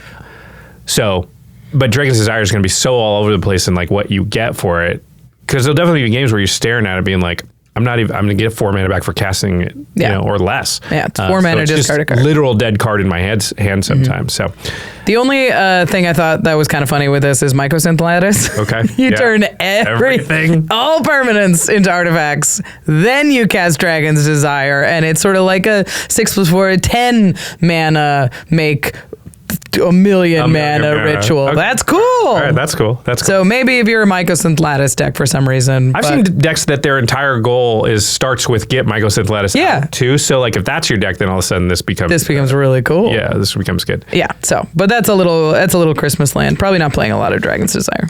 Okay. A lot of talk about this next one too. I've seen. Oh yeah, Fateful Discovery. Yeah, this is 3 blue for an enchantment. Very simple. It says whenever an artifact you control enters, draw a card. Enters. Yeah, it's not a cast trigger, which a lot of these are. If you think of like Joyra, Weatherlight Captain, there's Basim Ibn Ishak from the Assassin's Creed, which I'm sure everybody knows about. But it also is on cast. The closest comp I really thought it was Canoptic Spider from the Warhammer stuff, which is only whenever another non-token artifact, creature, or vehicle enters the battlefield, you draw a card. This is any artifact, token, treasures, blues, food, you draw. This is going to draw you a ton of cards. Yeah. This makes me think of like Kindred Discovery was the first thing I thought of, where it's like, yeah, if it hits the battlefield, it's going to draw you a million cards. Yep. Like it for sure is. In the decks, obviously, that are getting a lot of artifacts into play. Kindred Discovery is a really good comp. It is, yeah, and it feels like when you're deck building, Kindred Discovery always is like, this is so expensive, and then when you're playing, you're like, I don't know, it just drew me 7 cards. If it sticks and you untap, like it's incredible. Yes, and that's how this card's going to feel. I think it being artifacts is a really big deal, specifically because artifacts are often free. There's a lot of 0-mana artifacts that you can cast this and cast the artifact, draw a card immediately. You can cast this, attack, get a bunch of treasures. Draw a bunch of cards. Orcrist. Yeah, get your Orcrist going. Yeah, maybe on the turn you played this. Yeah, so there are ways to trigger it the turn it comes down in a similar way of Kindred Discovery. It's just going to feel, I think, a little bit expensive, and when it's on the battlefield, it's going to draw you too many cards. Is a good way to think about it. No such thing, Rachel. Too many cards. I don't know. What are you supposed to do with all those cards? Sorry, I didn't hear what you said. How do you get those on the battlefield? They're not any good in your hand. That I speak, yeah. Yeah, that's sort of, it's going to draw you a lot of cards. Yeah, I think, and it won't be that hard to figure out what decks want it, right? Like, do you have like 30 plus artifacts, 35 artifacts in your deck, or that many ways to make artifacts? Or does treasures. Your commander make, artifact tokens in some way? Then you probably play this. And that's going to be more decks than our typal decks that are in blue, right? Probably. So we're going to see it a decent amount. It's going to be powerful. You really don't want them to untap with it. But it is a do nothing 5-mana enchantment, and those are hard to, like, they will get stuck in your hand sometimes where you're like, if I play this, I will just be dead or mostly dead by the time it gets back around to me. Yeah. And as people see you draw a lot off it, they're going to be more likely to be like, well, I can't kill it. I'll try and kill you. Yes. I think it will feel, if you played with Kindred Discovery, it will feel like that. The turns where you get it on the battlefield, completely nuts. The turns where they're stuck in your hand, you're screaming at a 5/5 that you cannot deploy. Those are going to exist too. The one thing that I think saves it is, like, it isn't an artifact deck or hypothetically a treasure deck. Those decks make a ton of mana. Yeah. That is just something that those decks naturally do. So I think deploying a 5-drop and being able to cast some artifacts or make some artifacts is not going to be as crazy as in like a typical typal deck where you're going to have a lot deck of, or something. Yeah, you're going to have a lot more expensive or a cards. Zombie deck. Yeah, I agree. I was just going to say that too. Treasure decks often are sitting there with excess mana because it's one-time use. Right. And at the very least, you deploy this, have some mana available to protect yourself to therefore get to your untap. You can hold up your Bilbo's Gambit or whatever and say like, and then when I untap with this, now we're good. Yeah. I think it's not too complicated. This card is going to be really good when you have it in play. It is good. All right, up next is Gandalf, Goblin's Bane. This is 2 in a red for a legendary avatar wizard. He's a 2/3 with a adventure. So the adventure is Flame Shape, 1 in a red for a sorcery. Look at the top 2 cards of your library and exile them face down. For as long as they remain exiled, you may play them if you control a wizard. Face down is really weird in this, and you only get access once Gandalf is in play or if you have another wizard. Then the Gandalf ability is whenever you cast a non-creature spell, Gandalf gets +1/+1 until end of turn. Prowess-ish. Prowess. Just his prowess. It's just prowess. I don't know why it doesn't have weird. Until end of turn and deals 1 damage to each opponent. I think prowess just isn't a keyword in the set, I guess. Yeah, I thought it was an evergreen one. I thought so. Maybe it's because they wanted to tie the prowess trigger to the damage trigger, so it's not like brrr, like a bunch of triggers. Sure. I don't know.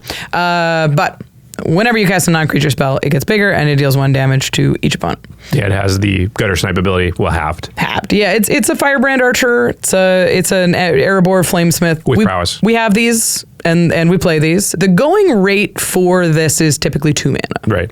Those don't have the prowess part, but I don't know how much the prowess part matters. And they don't have the draw ability. Right, they don't have the adventure. Yes, so it is like, yes, this is an effect we play. It is a little bit more expensive, but it comes with a draw spell. It used to be I was in favor of like, a little bit extra mana for a little bit extra utility. And as the format has matured and sort of like sped up, I'm less and less okay with a little bit extra mana part of anything because you just don't find yourself with the excess mana and you need to act quicker.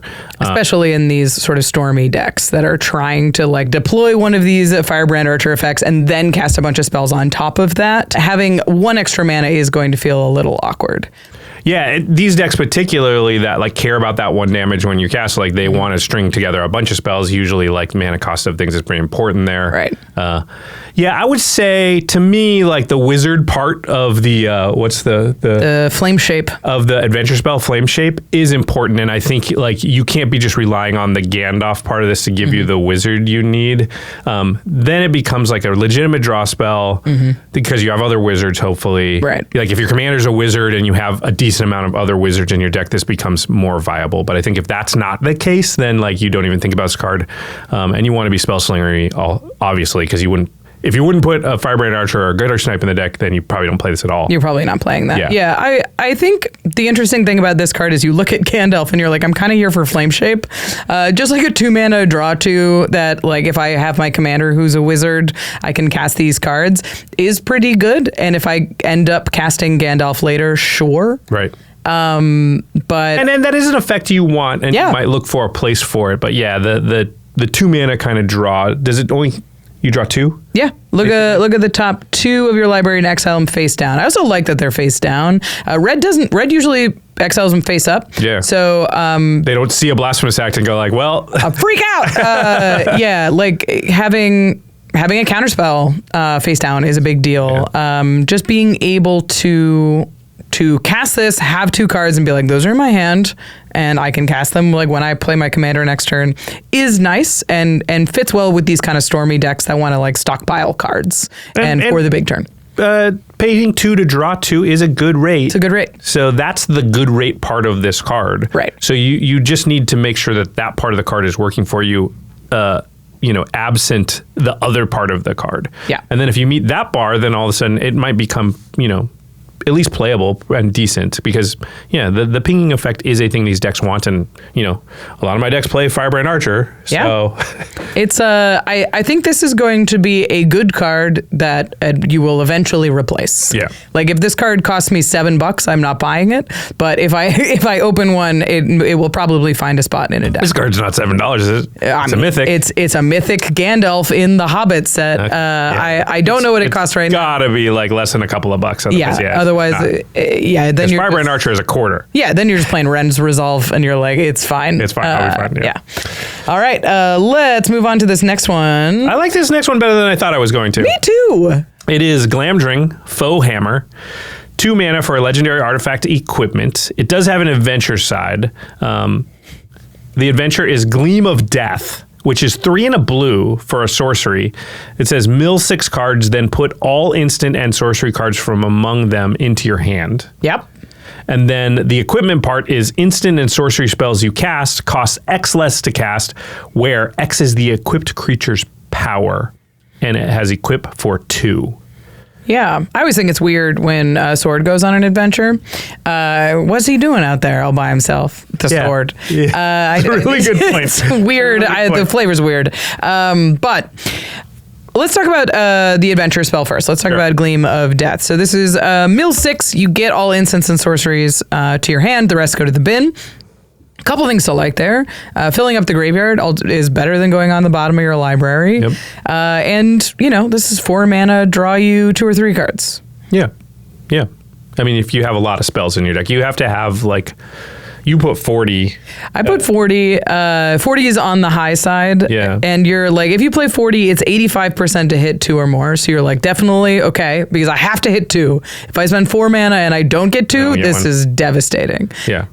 And 57 to hit 3 or more. So if you go less than 40, it makes it harder to hit 3, which is when this card starts to feel like good. Yeah. And I would say like 40 is definitely on the high side. I definitely have a couple decks that have that, but I'd say I'm more closer to like 35 and probably slightly under that for a lot of my spells decks. Yeah. Because it's like half of your non-land cards are instants and sorceries. It's just hard to avoid creatures, enchantments, artifacts, with, with less than half of your deck.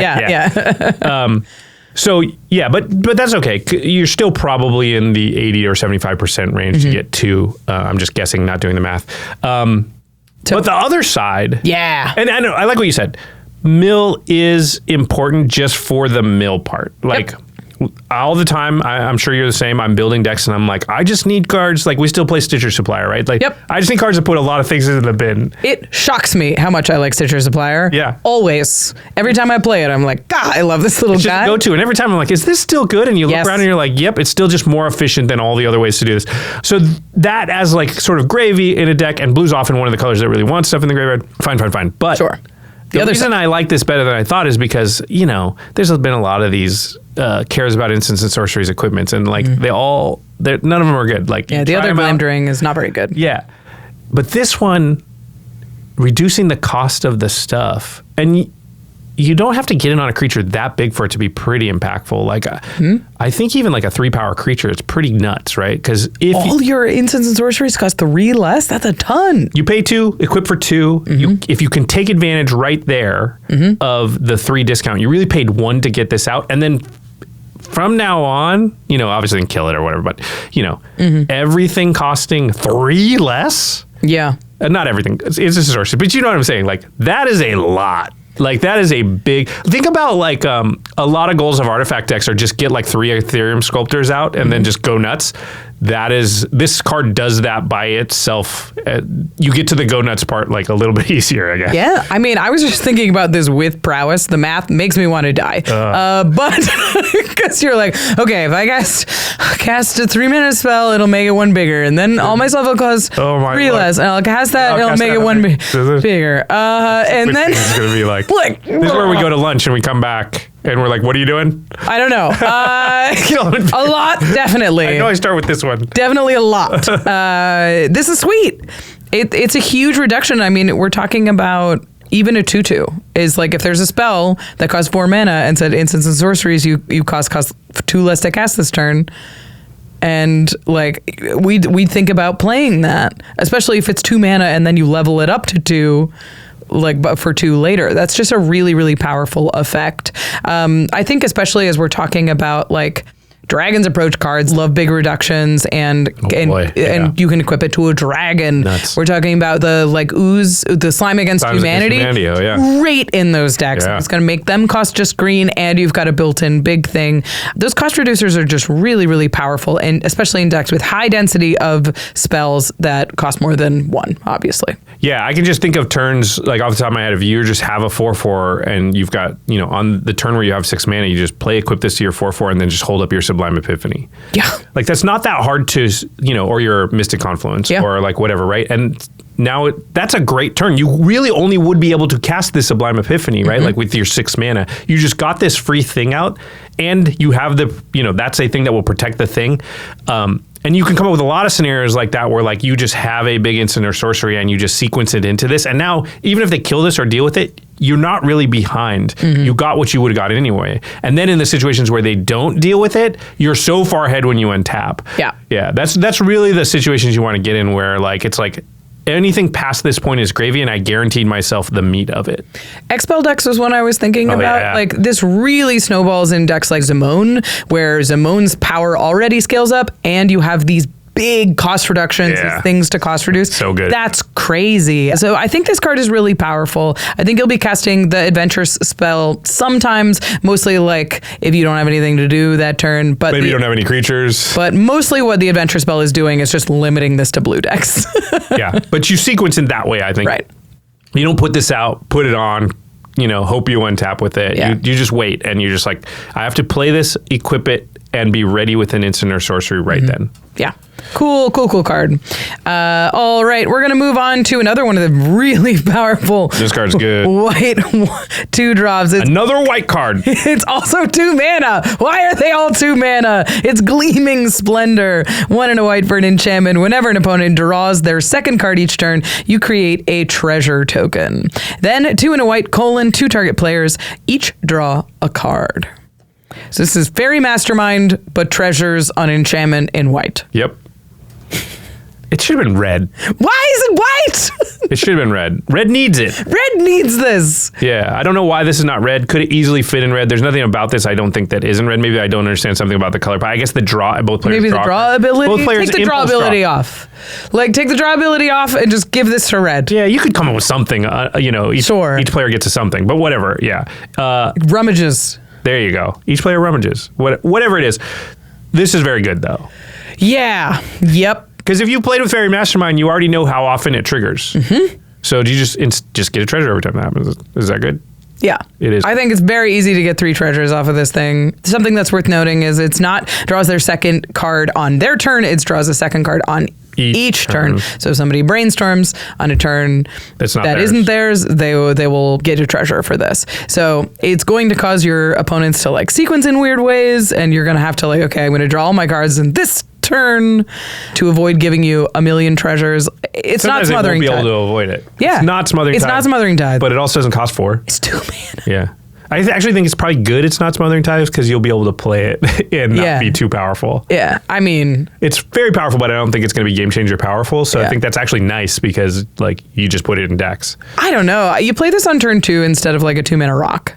And if it's not likely that it's going to trigger on turn 2. Yeah. So you're not reliably getting that mana, but I think over the course of the game, it's going to give you, 6, 8 mana, tons. And the longer the game goes, the more it's going to give you too, because once people get set up and their engines get going, like by turn 6, you can get 3 treasure out of this rotation pretty easily. And then it's a 2-mana Gilded Lotus in that case. And then it could even be more than that. Yeah. It does have the ability to affect that too, right? Because it has that secondary ability where you can on a player's turn, they already drew their card for turn. They're the one that's not drawing extra cards or whatever. Just make them draw the card and then you draw a card and then you get the treasure. Yeah. You could also be like, okay, you've drawn a card incidentally on their turn. You've drawn a card for turn. I'm going to give you 2, I'm going to give you 2 the cards and I'm going to make 2 treasures back is like kind of crazy. Yeah. If they have a Fairy Mastermind, then all of a sudden this becomes very easy, right? Right. Somebody else draws one, makes them draw one, then you do this thing and then you draw another. Yeah, it's very real. It's very real. Yeah. It's going to be really good. There's no ifs, ands, or buts about it. If this was 3 mana, I'd be like, yeah, the card's fine. But the fact that it's 2 mana makes me think that this card is you can sneak it in. On like a turn 5 where you got a 3-drop in this, and I think that's probably what you're going to do most of the time because your 2-mana rocks are still going to be better on turn 2. Mm-hmm. This is just going to be a good play. A turn or 2 after that. All right, another card with Smaug on it. This is a black card. Is that our first black card? I think it is. Oh my gosh. It's like our 12th white card. That was exaggeration. Okay. It's Inside Information, which is a sorcery for black, and X. Exile the top X cards of target opponent's library. You may play those cards this turn. If you cast a spell this way, pay life equal to its mana value rather than pay its mana cost. Okay. So it's Villainous Wealth, but it costs 1 less in 1 color, and you have to pay life equal to what you cast. Yeah. It's Outrageous Robbery, but it gives you a way to cast this stuff. And it's not an instant. I don't love this card. No, I don't like it at all. People are talking about this like it's a very powerful card. And it's like, I understand being excited to do this. People like theft abilities, that kind of thing. But if I'm paying 5 mana, I see the top 3 cards of your library. So you assume one's a land, one's like an engine piece, and one is a staple. You're like, okay, I hit a Signet and like your Archmage of Emeritus or something like that. That's great, but you pay 6 life for that, and that's your entire turn, and you got something that doesn't synergize with your deck. It's because the dream of like Ulamog's there.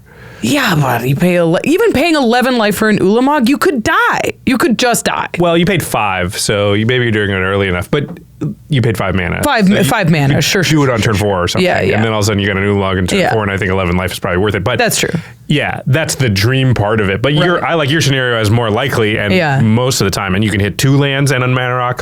So doing it for not very much mana doesn't seem good because your chance to hit something awesome is bad. But the more mana that you spend on this, which gives you access to more cards, which means you're more likely to get the Ulamog or something big, means you're later in the game, which means your life total is lower, and it's more precious because they can deal more damage to you at that point. And getting an Ulamog on turn 9 is kind of what happens on turn 9 in Commander games. So. Yeah. And if you paid 11 mana to see the top 11 cards to hit the Ulamog, you just paid 11 mana for an Ulamog and 11 life. And yeah, they're not your cards, so they don't synergize with your deck as well. Yeah. Yeah. So it's just not as good as like off the top of your own deck. Yeah. Yeah. I think this was Black and X, I'd be a lot happier. But having to pay a bunch of mana and then pay a bunch of life. I don't like, because Villainous Wealth, when you look at it, you pay a lot of mana and that's it. Yeah. Then you get the stuff, and you never cast Villainous Wealth for less than 7, X is equal to 7 or whatever, because it's just too variable. Anybody who's played with Villainous Wealth will tell you, and I'm a Villainous Wealth fan. Yeah. Sometimes you do X is equal to 10 and you don't get that much cool stuff. Yeah. You're like, okay, I got a Phyrexian Arena, I got a 4/4 with Trample. Mana rocks, that's Kura Tribe Elder, and a bunch of lands. Yeah. Yeah. Yeah. So that definitely happens where you whiff with it, quote unquote whiff. You get some stuff, but it's just not game changing enough for the amount of mana that you put into it. And this one's mana plus life. Yeah. I just feel like I'd rather Black X draw that many cards. Oh, easily. And those cards exist and we don't play those. Yeah. So I don't know. I'm also not big on stealing stuff. I build my deck to play my deck. I'm not as interested in your deck. Yeah, Jimmy probably likes this card a lot better than you do. Yeah, it's not my style. I like Outrageous Robbery, but that's an instant. I think the instant of it changes the calculus a lot. The sorcery part of this is you have to do this on your turn during your main phase, pay all the life, and then if it's really scary, that you paid a bunch of life to get really scary, they might just kill you. Yeah. Yeah. There's a lot of really good cards that they printed that do this kind of thing. I really like Dream Harvest. Dream Harvest has been incredible. This is the one that each player exiles until they hit 4 mana value worth of stuff. So you get, or each opponent does that. So you get 12 mana value worth of stuff for 7, and you don't pay any life. Granted, that's a blue and black card, but it costs 7 mana to do that, and you're going to get 6 cards back. You're guaranteed a certain amount, yeah. Yeah, that. It's easy to do inside information for X is equal to 5 and only get 4 mana value worth of stuff, or even 6, And you paid a bunch of life for it. We've seen this with Command the Dreadhorde. The card just feels a lot worse in the point of the game where it's good. Yeah. Yeah, I think it's going to feel pretty bad in hands. I'm not a big fan. Let's go on to the next one. It's another black card-ish. It's My Precious. It's a black card. Yeah. It's also a colorless card. This is a 3 mana legendary artifact equipment. It has an adventure side that's Allure of Power. 1 in black for an instant adventure. As an additional cost to cast this spell, sacrifice a creature, draw 2 cards. That's why it's a black card. Yes. So it's a Village Rites for 2 mana. And then the equipment ability is equipped creature has hexproof and can't be blocked. Equip 2, pay 2 life. That is the side of this card that I think is going to make this card very played. Was the Whisper Silk Cloak side? Yeah. I mean, people play a lot of Brotherhood Regalia, and that's basically what this is. Except for it's hexproof instead of ward. Yeah. And that's sort of the end of the conversation. I mean, the weirdest thing about this card is, we know Village Rites type of effects are good in one deck, where a sack a creature, draw 2 cards, you'll sack a token and get some dice triggers. Great. It's not usually the same deck as the ones that won Whisper Silk Cloaks or Brotherhood Regalias. Absolutely agree. This is the first thing I thought. Yeah. So you're I don't know. Decks don't care about being not blocked. They maybe they want hexproof, I guess, but it's just a lot to pay for the hexproof. Right. Yeah. 4 mana and 2 life for 5 mana, right? Hexproof. Oh, 5 mana. Yeah, 3 to cast.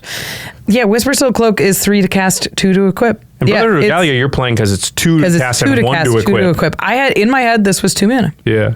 And I don't play Whispersteel Cloak at all because it's way too expensive to cast and equip, and the Shroud is worse than you think. So the fact that it's hexproof is good, but I was thinking it was 2 mana. What's the deck that wants hexproof and unblockability on something and wants this, sort of sacrifice something to draw cards? Like Abomination of Llanowar or something. Like if you have a bunch of elf tokens and your commander gets bigger for the number of tokens you have. Okay. Like that kind of thing.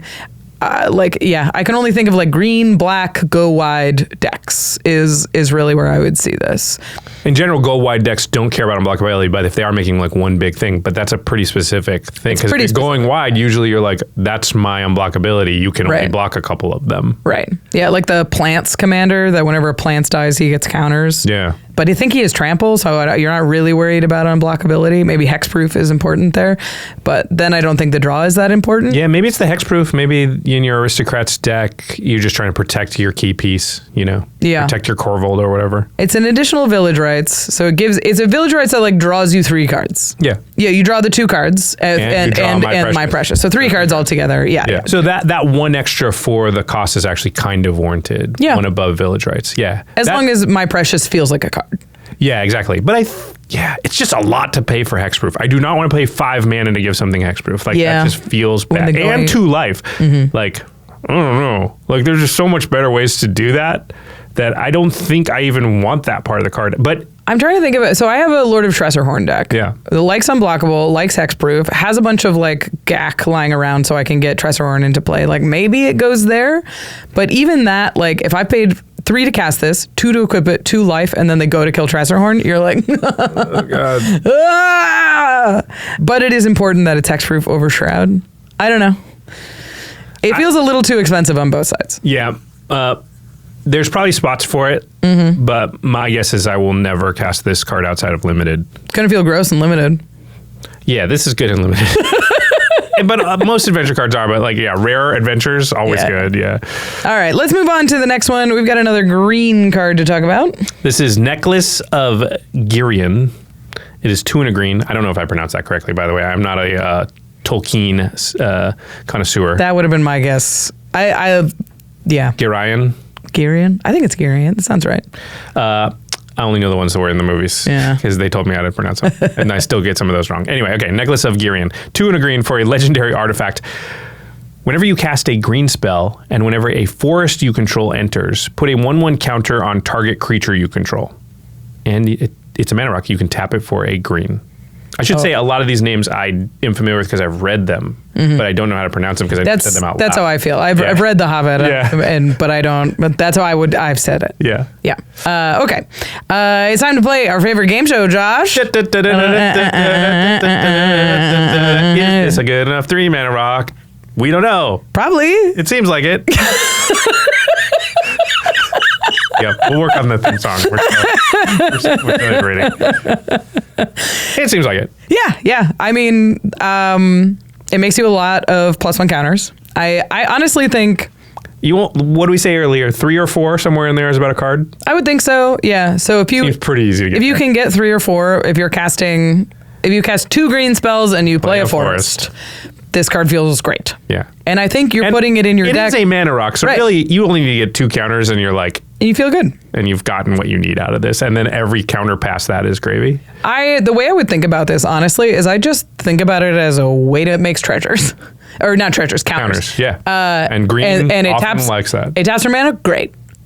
But I think the mana side of it is card that just happens to have some ramp on it. You put that's it how I feel. Thing. Yeah, I like that because I was thinking one thing green decks, and this cares about forest entering, those don't necessarily want a mana rock. They want to land ramp. Right, yeah. But if you put this in the category of, no, this is a +1 counters card, then it becomes a lot better. Yeah, that's a good way to think about it. I hadn't thought about that. I think if you are getting a lot out of your +1 counters, this card's going to feel really great. And you're not if you play it on 3, it's going to feel just fine and pretty good. If you play it later in the game, hopefully you're getting a lot of counters out of it.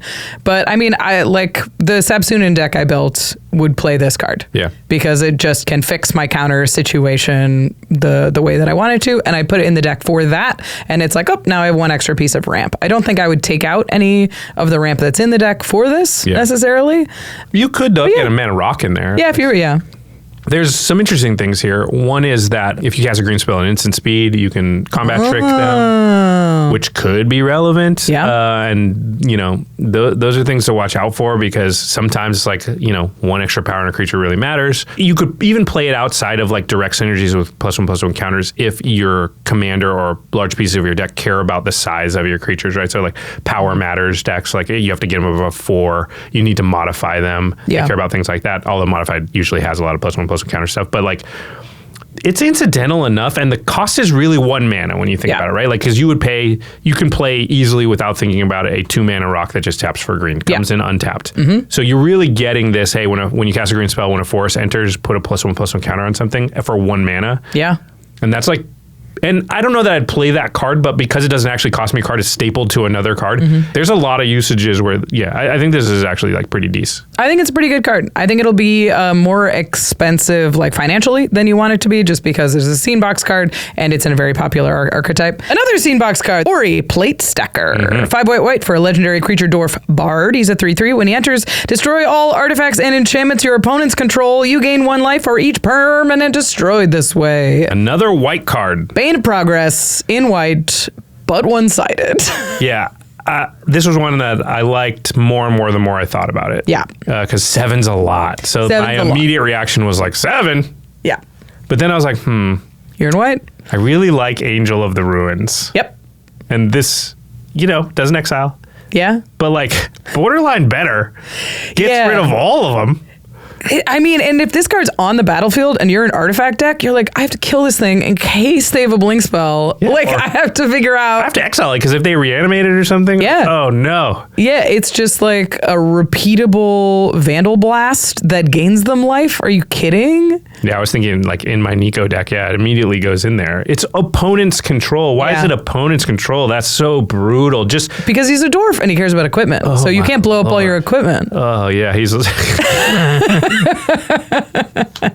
and we've seen these blinkable high impacts. Like you would think Angel of the Ruins 7 mana, it's too much. Yeah. And yes, it has plane cycling. You almost never do that. Angel of the Ruins has won me so many games. It is just good enough to be like, boom, blow things up, blink it, blow those up, and you're like, kind of done. 5. Yeah. Yeah, and certain decks are just like, I can't beat that card. Yeah.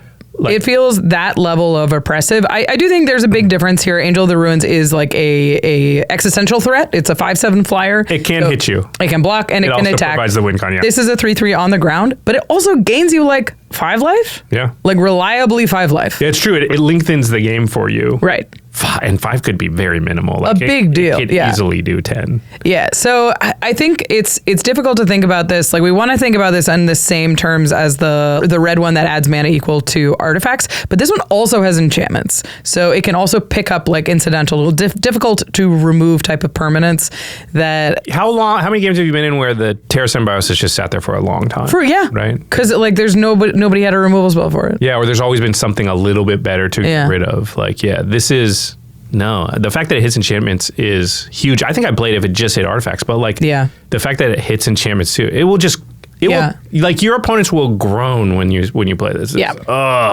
And you gain a ton of life. Like when a Fumigate gets cast, I haven't seen it get cast in a long time. I think Fumigate might be underrated these days. Because you need the life gain. Because the life gain's like kind of a big deal. But when you cast Fumigate and you board wipe and then gain 10 life, people are like, this game is going to go on forever. Yeah. And that's how this card feels, except for it's also on a body that they can blink and do over again. And it also doesn't kill your stuff. Yeah. I'm pretty impressed by Ori. I did want to mention that it is low power, which makes it a little bit easier to reanimate with certain certain effects. Most of the time it's capped by mana cost, but like Terra Herald of Hope can bring this thing back because its power is 3. All the black stuff can bring it back. Green can still like Ewit it back and stuff. It's but the white stuff, Sun Titan stuff can't do it. Yeah, Sun Titan can't, but there are stuff that's capped by power. Like Nethroi brings stuff back based on power. Body Launderer brings stuff back based on power. There are ways to get like your little things back on the battlefield a lot easier. And it does seem like this is a way that they've been thinking about reanimation lately. So it's possible we'll see more effects like Terra. Yeah, I think Ori's pretty real. Yeah. Okay, we're moving on to Riddles in the Dark. Little blue instant. It is 2 in a blue for an instant. It says look at the top 4 cards of your library and separate them into a face down pile and a face up pile. An opponent chooses one of the piles, but put that pile into your hand and the other in the graveyard. So this is cool and really flavorful to the game of Riddles. Yeah, what's in my pockets. So you can put 1 card face up and 3 face down.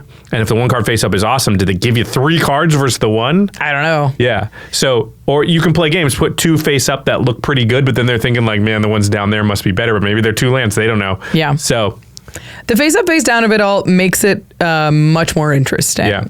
It's also, it works in interesting ways with politics where you're like, I'm going to put these face down. Here's a removal spell. I can take this removal spell and either kill your thing or kill their thing, or you can give me what this is, but you don't know what that is. Yeah. And that mind game is tricky for your opponents to work out. It is different from cards that are similar, like Fact or Fiction or Sauron's Ransom. In those games, opponents make piles and you pick. So Sauron's Ransom, they play the game to you, and Riddles in the Dark, you play the game to them. Fact or Fiction, of course, you get the card you want in the top 5. You just see it all. So even if you put 1 and then the other one's all in, you're like, still I still want this one. Yeah. And I think that's an underrated way to do this is 3 face up, 1 face down. Yeah. Because how good is that face down one? Here's a land. Thank you. If it's a land, you show them the land 100% of the time. They'll never do that again, by the way, to use it against them. Like, yeah. This card's fun. It's a 3-mana instant in blue, which makes it, I think, easier to find spots for. Yeah. Fact or Fiction is another one of those cards that feels a little bit too expensive to play these days, but when you cast it, it feels really good. So I wonder if Riddles in the Dark feels easier to put into a deck and worse when you play it, or if it's easier to put into a deck and just feels pretty good. Yeah, we'll see. I mean, it's an instant, and the cost point means that it's like pretty low impact to put in your deck and try it out. Right. And it fills the graveyard, which again, we've said is a good thing. All right. On to the next. Smaug the Magnificent. 2 red for a legendary creature dragon. It's a 4/3 with flying and haste. When Smaug attacks, he deals damage equal to the number of treasures you control to any target. And at the beginning of your upkeep, make a treasure. He's one of these with these treasure dragons. Treasure payoff. He cares about treasure, this guy. Yeah. I don't know if you've heard about Smaug, but he cares about treasure. He's mostly treasure. So the Goldspan dragon, the Bonehorde Dracosaurs of the world, I think are a natural comp for him, but this payoff on Smaug is pretty real if you have the treasures already. Yeah, you can really only play this in a treasure deck. Yes. Because I don't think you can just play this and be like, cool, it's going to make me a treasure every turn. Right. Yeah, you have to have a lot of... Because the goal is, like, in some amount of games, you play this, immediately can attack and deal... I think even 2's probably fine. Mm-hmm. Pick off something little. Yeah. But obviously have the chance that sometimes you play it and there's, like, 7 treasures and you really, like... or 12 and you're just like 2-face kill you, right? Because it's any target. So that's important because it is creature removal and that's what you'll use it for most of the time. Yeah, what I like about the design of this Smaug is it does encourage you to hoard your treasures. Yeah. Because the more treasures you have, the more damage you deal, of course. So yeah, if you have a lot of treasures, this card's going to feel really good. If you don't have a lot of treasures, it's not really going to feel good at all. So I think are you a treasure deck in red? Yeah, I think Goldspan's a really good like signpost. If Goldspan Dragon is in your deck, you probably have enough other treasures to make that good, in which case Smaug will be good. Yeah, I think you're more capable of playing Goldspan without synergy. You are, but people normally don't. Yeah. Okay, that is Smaug the Magnificent. Let's move on to Supper for Spiders. Are we hungry? Supper for Spiders is 1 and a black for an instant. Put onto the battlefield under your control all creature cards in your opponent's graveyards that were put there from the battlefield this turn. They are food artifacts with pay 2, tap and sacrifice this artifact, gain 3 life. They lose all other types and subtypes. So they are not creatures anymore. You would get ETBs, though. They are simply food. Yeah. So this is, of course, a reference to Shelob, Child of Ungoliant, which was in Lord of the Rings, but it just gives you that one-time effect. They wrap all of those dead creatures up in spider silk to be eaten later. Yum! So this is an interesting thing. It gives you these food versions. So yes, you get all the ETBs. Yes, you get all the static abilities, but they can't attack. They can't deal damage. They can't they may not synergize with your deck because they're your opponent's creatures. So they're not as good as getting the creatures back. No, not even close. But yeah, it feels like you're going to have to want the food part of it, right? I think so. Yeah. Because 2 mana is really cheap. I like holding up 2 mana with a board wipe. I think most of the time you're going to be casting your board wipe, then casting Supper for Spiders. Means that is possible. There's been a bunch of these cards that return everything that died this turn, and they are harder to. They're so tough to time. Yeah, you always read them, and I tried to make them work for years, and I'm kind of on the side of like, don't play these anymore. Yeah, because I've just had too many times where it's like, if you're off in your prediction a little bit, and the board wipe and then do it yourself. That is a thing you can do, but like you don't get that tempo boost of like you thought everything was dead and now it's there because you did it at sorcery speed. Right. And so that tends to be worse than you want it to be. You really want your opponent. The dream is your opponent board wipes. You do this and you just have a bunch of stuff that they thought was going to be dead. And this one has the additional downside of like, but you can't even then kill them with the stuff because it's all food. Yeah. Yeah, it's a really interesting card. I mean, these are really difficult to time. We've talked about Thrilling Encore in the past. That, of course, is 5 mana, but you get the creatures back. And it's all the creatures, so it includes your stuff. And that one is like unplayable. It's really hard to hold up. I've seen it work one time, and that's it. Supper for Spiders is like the creatures you get back are a lot worse. And I think you're right. I think this is a food card. And you have to care about like 2 mana make 4 foods. Yeah. And that has to be good for you because that's a good rate for food. Yeah. And if that's true, then you play the card. But I think otherwise, yeah, nah. Yep. All right. On to the Arkenstone. This is a 5-mana legendary artifact with a adventure called Seek the Heart. 2 and a white for a sorcery adventure. Search your library for a legendary creature card. Reveal it, put it into your hand, then shuffle. And it's a 5-mana legendary artifact that says creatures you control get +1/+1. And at the beginning of your end step, draw a card. 3 mana, tutor for a legendary creature. 5 mana, you draw a card on your end step. 2 overcosted things. Yep. This is 5 mana to get 1 card a turn, and we just saw a card that was 3 blue, get 4,000 cards a turn. Yeah. It's just too expensive as a card draw engine, and the tutor is like only as good as what you're searching for. I think you have to be in fully a Legendary Matters deck or a Secret Commander deck for this to even be thought about. Yeah, even then, white's pretty good at searching for legendary things. There's probably better ways to do it within white even. Yep. I wish the Anthem was bigger. Maybe it would have made it playable, but to me, it's not playable. +1/+1 just doesn't feel like it moves the needle, especially in a deck that cares about legends. Like, you're not really that wide. I have a couple decks that care about legends and a couple decks that care about searching for legendaries, and I don't think I will even consider this card for those. Yeah, I think you need to be +2/+2 to have a real shot here. I don't want 2 overcosted things. Yeah, I would. One side was like regularly costed, then maybe you could think about because you're like, I'm playing that side, and then I just get this if I have to. 5 mana is a really weird spot in Commander. We've talked about this before, where 5 mana feels expensive, is hard to deploy, but it isn't as powerful. Like, powerful things tend to start at 6, like big crazy stuff. So it's like, if it feels too expensive and it doesn't meet the threshold for power, it just feels really unplayable. Yeah, you referenced Fateful Discovery, and you think of like how we talked about that card, which is like, it's hard to stick it, like to get it to land on the battlefield and stay and to untap with it. But if you do, the payoff is incredible. And the Arkenstone is the same difficulty of getting on the battlefield. And if you untap with it, it's like a little bit of an advantage, right? One extra card, +1/+1 to your stuff. Yeah, it's just the payoff is not big enough for the risk you have to take to get it out there. Yep. All right, let us move on to the next card here. This is The Eagles Are Coming. I like this one. I do too. It is 1 and a white for an instant. It has kicker 2 white. So you may pay an additional 2 white as you cast this spell, which would make it 6 mana. And it says, choose target creature you own. If this spell was kicked, instead choose any number of target creatures you own. Return each chosen creature to your hand.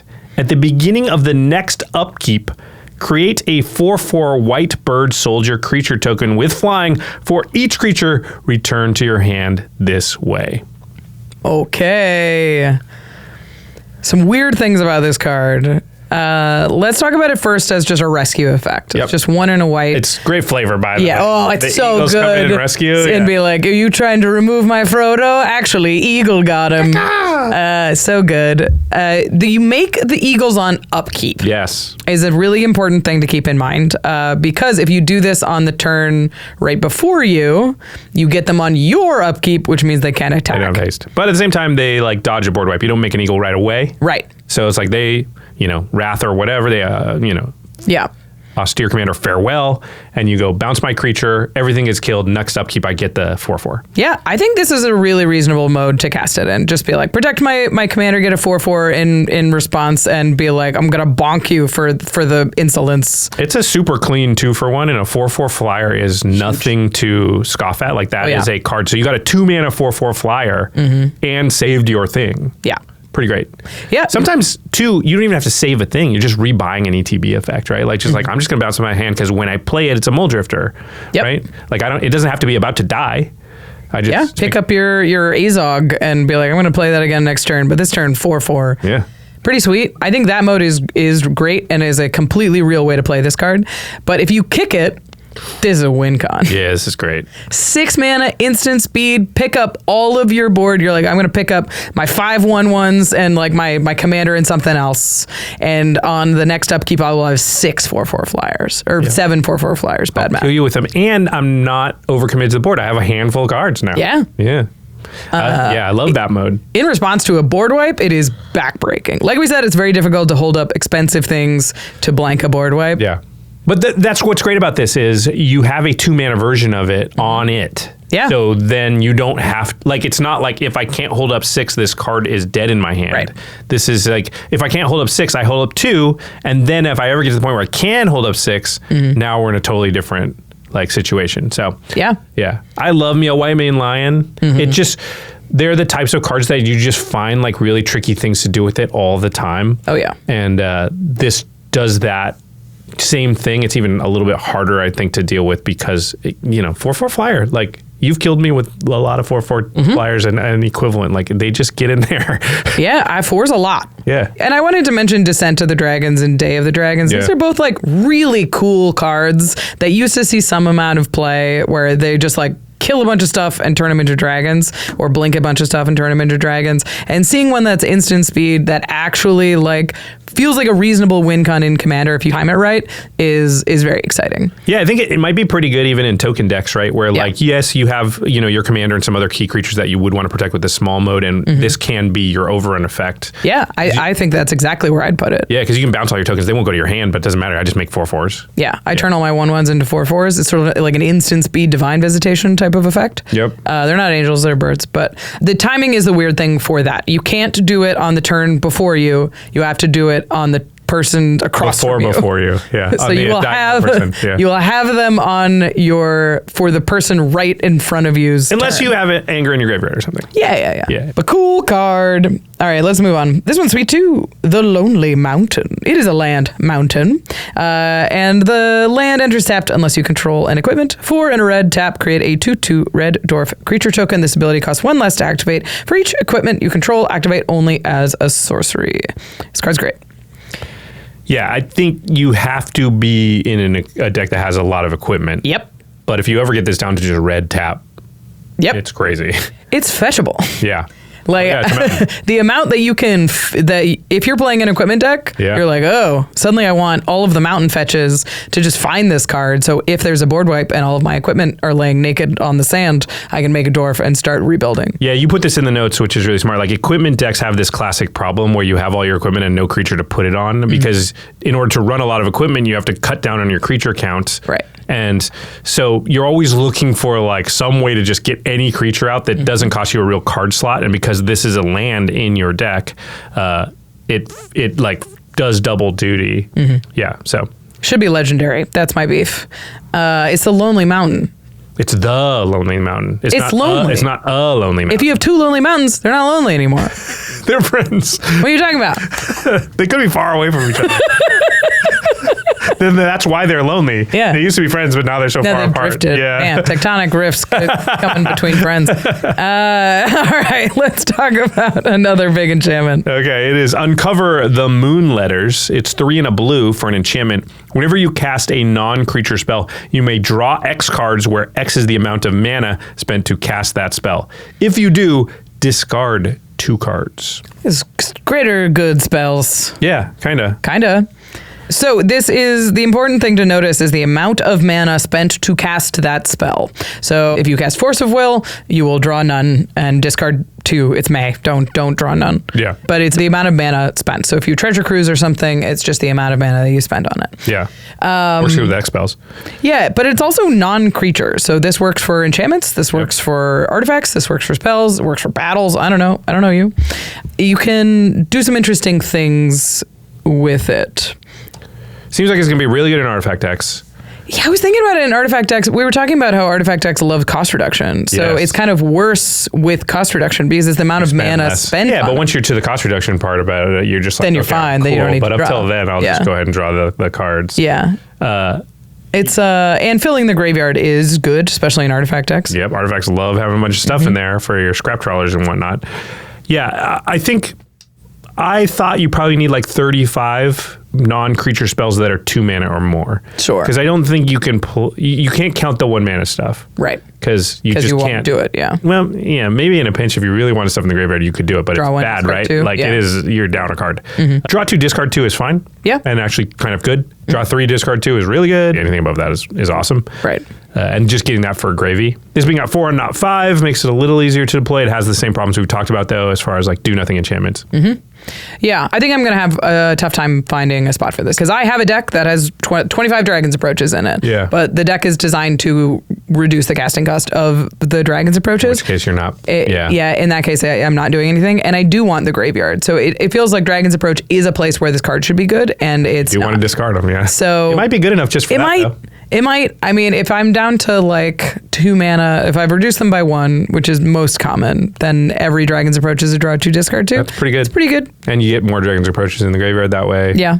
There's several artifacts in the deck that are 2 mana as well. Obviously, your talismans drawing you 2 and discarding 2 is like, you'll be churning through your deck. I'm going to play a lot of this card. Everyone's going to groan when I play it. And I'll sneak it in with like a High Fate Trickster or something on the end step. Sure, yeah. And that's like, that'll be the play pattern that like, and then you're like, we're dead. Yeah, and everyone's like, oh, he's got every card in his deck basically in his hand. Like, that's how it's going to work. Like, yeah, you cast a Sublime Epiphany, draw 6, discard 2, you're like, we lose. There's no. Yeah. That's the thing is a card like this can like in 1 or 2 spells give you so much avalanche of value that like that's all you really needed from it. And now it's almost too late to kill that thing because the problem you have now is they have 9 cards in their hand. Right, yeah. And you're like, okay, it's gone. Yeah, you killed it, but it's too late now. Good job. Yeah. Yeah, it's yeah. I tend to play so many low mana value things that I just don't think I'm going to put this in my decks. But if you're casting big spells, if you're holding up stuff at instant speed, it is a drash card. Yeah. I don't think it has to be too big. I don't think I'll put it in my sort of cantripy closer to stormy decks. Like sure, yeah. Ms. Bumbleflower, I don't think it necessarily goes in there. But like I love spells and non-creature spells. So just a lot of decks that have like 40 plus. Oh, it's sweet with Frantic Surge. Yeah. Whoa. Oh, God. Whoa. So good. And I love Frantic Search already, so it's incredible. Draw 3, discard 2, draw 2, discard 2, untap your lands. Speaking my language. Like Rewind and stuff, which I already love all those cards. Like, really good with those. Yeah, even really the bounce spell with Snap. Mm-hmm. With Snap, it's amazing. Draw 2, discard 2, untap your land. Yeah. Yikes. Yeah. All right, we've got one more to talk about. Okay, this one, it's not super complicated. It's Wizard's Staff. It's 1 and a blue for an artifact equipment. Equipped creature has prowess. And if an ability of equipped creature triggers, that ability triggers an additional time. Mm-hmm. Now, it has Equip Wizard for 1 and Equip Regular for 3. Yeah. So it's easier to think this is only going to be good on wizards, but the ability works on any creature type. Mm-hmm. It's just and it gives it prowess. Yeah. It's just cheaper to get onto a wizard. But the doubling of the triggered ability is pretty strong. We haven't talked about Strionic Resonators and things like that, but that's the thing, you have to pay that mana every time it triggers. This is like, get it onto my creature, and now, if they don't remove it or whatever, or I can trigger it multiple times right now, then... Yeah, I mean, we found with like Roaming Throne style of effects, it just sort of feels like a non-legendary copy of your commander on a lot of decks, and that's how this is going to feel a lot of the times, assuming your commander is reliant on triggered abilities, which most of them are. It doubles the prowess trigger too, right? I know, so it's basically like, even if the equipped creature doesn't have any ability, it has prowess, which is pretty good. In a pinch, maybe you do that, but obviously it gets better if your commander is a wizard, but I don't think it has to be. Mm-hmm. For this to be good. So I was thinking about this, and I was like, I think the best one, the best commanders it goes in are ones that care about the number of times the thing is triggered. I think this card is incredible in Miss Bumbleflower. Oh yeah, because it's one spell. One spell gets it to the point that you're drawing to. So good. So it's 1 spell per turn, obviously, but because Miss Bumbleflower is triggered, is worded. The second time this has triggered, you draw 2 cards. So you cast 1 spell, triggers once, and then Wizard Staff says trigger again, and you get the extra 1 and 2. Yeah. It's gross in like Omnath, Locus of Creation, because 1 land gets you immediately. Well, you gain the 4 life, and then you add Wurg, excuse me. Wurg. And then you crack the fetch, and you go immediately to the second one. So good. So you go, you do the third time is the damage, and then there's no 4th one. But it just like turbocharges through these series of numbered triggers, which is kind of cool. Pretty good. I think we're going to see this a decent amount. Yeah. There was the one that was like, it doubles the number when you activate an ability. Illusionist Bracers, but for triggered abilities is a good way to think about it. It's a cool card. We're definitely going to see a lot of it. And I think there's a lot of cards that we talked about today in this episode that people are going to want to pick up for decks. Oh, absolutely. And if you have white decks, you are eating good. There are so many good white cards in this set. We're going to talk about our favorites and our most powerful, and they're 100% white cards. And then there was ones I was thinking about, I was like, in the mix, and they were all white cards. Like, I was like, what the heck? Yeah. This is good. This is a Rachel set through and through. Yeah. Love you some Middle Earth. Love you some white cards. They knew what I wanted. Yeah. Whose ear did you have when they were designing this? Gandalf's. Yeah. All right. We are going to move on to what are our favorite cards and what we think are the most powerful cards from this set. We didn't agree on every single one of them, which is good. Yeah. But before we get into that, let's talk about our sponsors real quick here. CardKingdom.com/command is the best place to go if you want to pick up any of these new cards from The Hobbit. There's a whole bunch of stuff in here, obviously, that's going to be really, really powerful if you want to build a new deck around one of the new legends. Card Kingdom has the cards you're looking for. They have them in the version you're looking for. They have them in the condition that you're looking for. They have the best deck builder / purchaser in the business, bar none, by a mile. You just copy and paste into their advanced deck builder, and then you hit checkout, and you're not juggling a million different tabs, all the shipping from the different vendors. You're not dealing with any of that. It just takes me like significantly less time to get to like purchase the cards. It can be a couple of hours just optimizing all the shipping and the versions, and then and Card Kingdom is so easy, just boom, and the saving of the time is actually quite valuable. And then it all comes all at once, which is another saving of time and getting the instant gratification of like, yep, add basic lands and just play. Love it. CardKingdom.com/command. And once those cards are in your hand, you're going to need to keep them safe and sound. Go to ultrapro.com/command for all of the accessories you need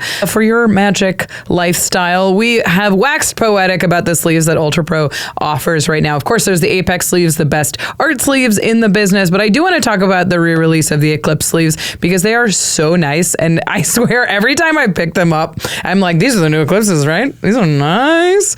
They shuffle really soft. They're a good size. I really like solid color sleeves on the outside and black on the inside. I think it makes the card colors really pop out.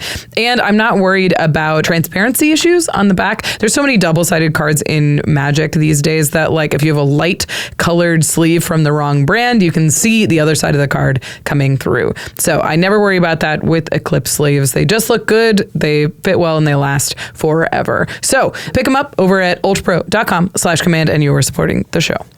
All right, let's talk about the most favorite is first. The favorite. The most favorite is first. I realize I mixed up the favorite and the most That's powerful. totally fine. Yeah, okay. They're all white, so it doesn't matter. Let's talk about, do you want to talk about favorite or powerful? Let's do favorite. Yeah. You okay. go first. Mine's the Queen of Dale. I think this card is, it's just like I was like, wow, that's exactly the card I've been looking for so long.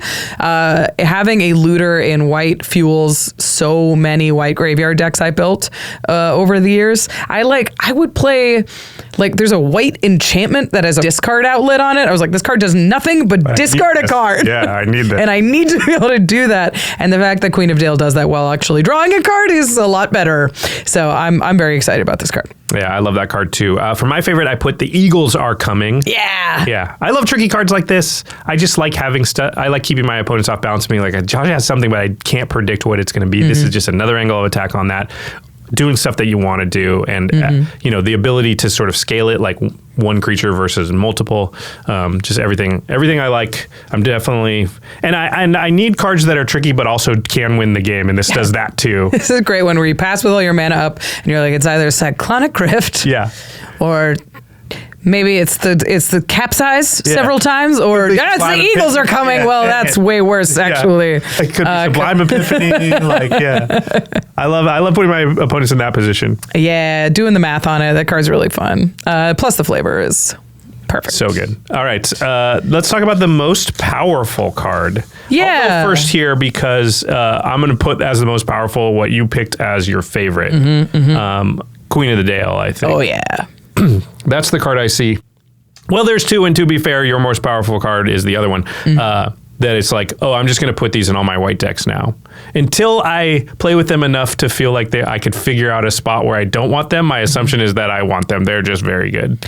Yeah, it just fits so well into what white wants to do, and those are the cards that you're like, whoops, snap into place, like easy cuts. Yeah, it'll feel great. I think the people who haven't played Magic for, who are newer, it's so easy to underestimate the power of looting.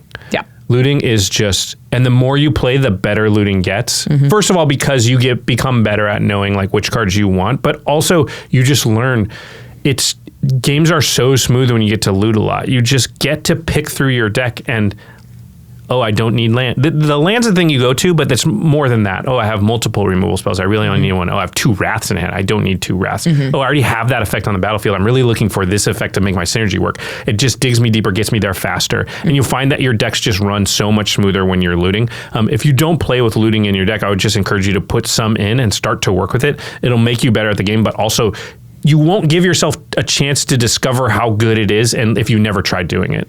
That's also why I discourage a little bit against like no max hand size type cards, like making the decisions on what cards are good in what moment, and deciding, like making choices for yourself makes you think about things in a different way. And then at the end of the game, you're like, I discarded that card and I shouldn't have, and I could have anticipated that. And that's how you learn these lessons and get better at the game, is by making choices. And that's exactly what looting is. Yeah, the no max hand size is great because it's like that is a skill that you develop that replaces a card. Yeah. If once you know what cards are good in what situations, now you don't need a max hand size card because it doesn't really do that much for you once you're like, you can perfectly craft your hand and know what the best 7 to keep are. And so now your skill in the game is sort of you up a card in some ways. Right. So and that's fine if you don't have the skill, right?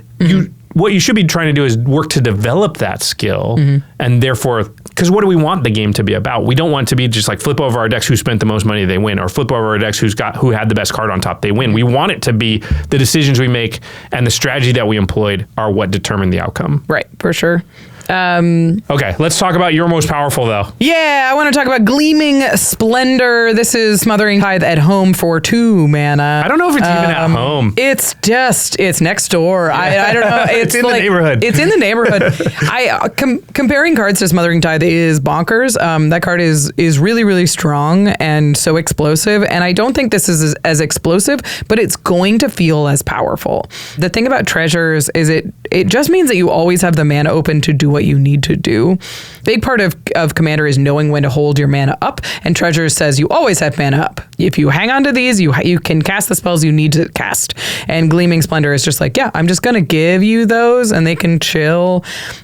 And I'm hoping it may be the kind of card that you're like, we need to kill that on sight, but it also may be the kind of card that just hangs out on the board and gets you a ton of value and does a Terra Symbiosis thing where you're like, I want to kill that, but I have to kill this because this will kill me. I think it's going to play really good. I think it's going to feel really good on the battlefield. And I think your opponents are going to be like, you get another treasure. That gives you so much mana. And you're in white. Like white doesn't. No, that's a ton of mana for a white deck to have. The fact that this is on a white card just means that it's going to feel even more unique or even more important to get your hands on copies. So this card's great. Yeah, I absolutely agree. It'll be a card that wins you a lot of games, but it won't necessarily be clear at the end that you won. But you got 12 extra mana out of your 2-drop. Yeah. You know? And it doesn't die in board wipes. Yeah, and you got it in a burst on the 8th turn, which is a little bit subtly different than a mana rock that gave you 6 or 7 mana through the course of the game, which is also good. But like the fact that it can kind of have both modes, yeah, it's really hard to kill a low drop like that too early in the game. Especially an enchantment. Yeah, it just feels like I need to be developing my board. If I stop them this early, then we're both behind the other 2 players. So I think it will definitely get removed less. Like Smothering Tithe, you destroy first of all because it's an avalanche of value, but also it doesn't feel that bad to use your removal spell on their 4-mana thing because you're like at the very least like it time walked them to do this. This won't feel the same. It's like, oh man, it just does feel bad to use a full card in any amount of mana to get rid of something that's 2 mana. Yeah. You want to do that on something with an enter the battlefield effect that leaves you with something left over or something like that. You don't normally want to just be like, you'll do it for soul rings and things like that. But yeah. I think especially in high power tables, this card's going to be nuts. Anywhere, whether you're looking at Sylvan Libraries, Rhystic Studies. Okay, before we go, I just wanted to also say there were 2 more cards that I considered for my favorite and were also in consideration for most powerful, although I think Queen of the Dale and Gleaming Splendor are like far there. There's a gap between them and the other 3 here, but Bilbo's Gambit. Bilbo's Gambit. Bilbo's Gambit and I think Ori Plate Stacker are also like in the Eagles Are Coming like level of power. Yeah, we're going to feel Bilbo's really Gambit good. might be slightly ahead of those other 2 actually, but I think they're all like very good cards that we will see a lot in play. Like that's potentially 5 staple white cards that are in this set. It's mad.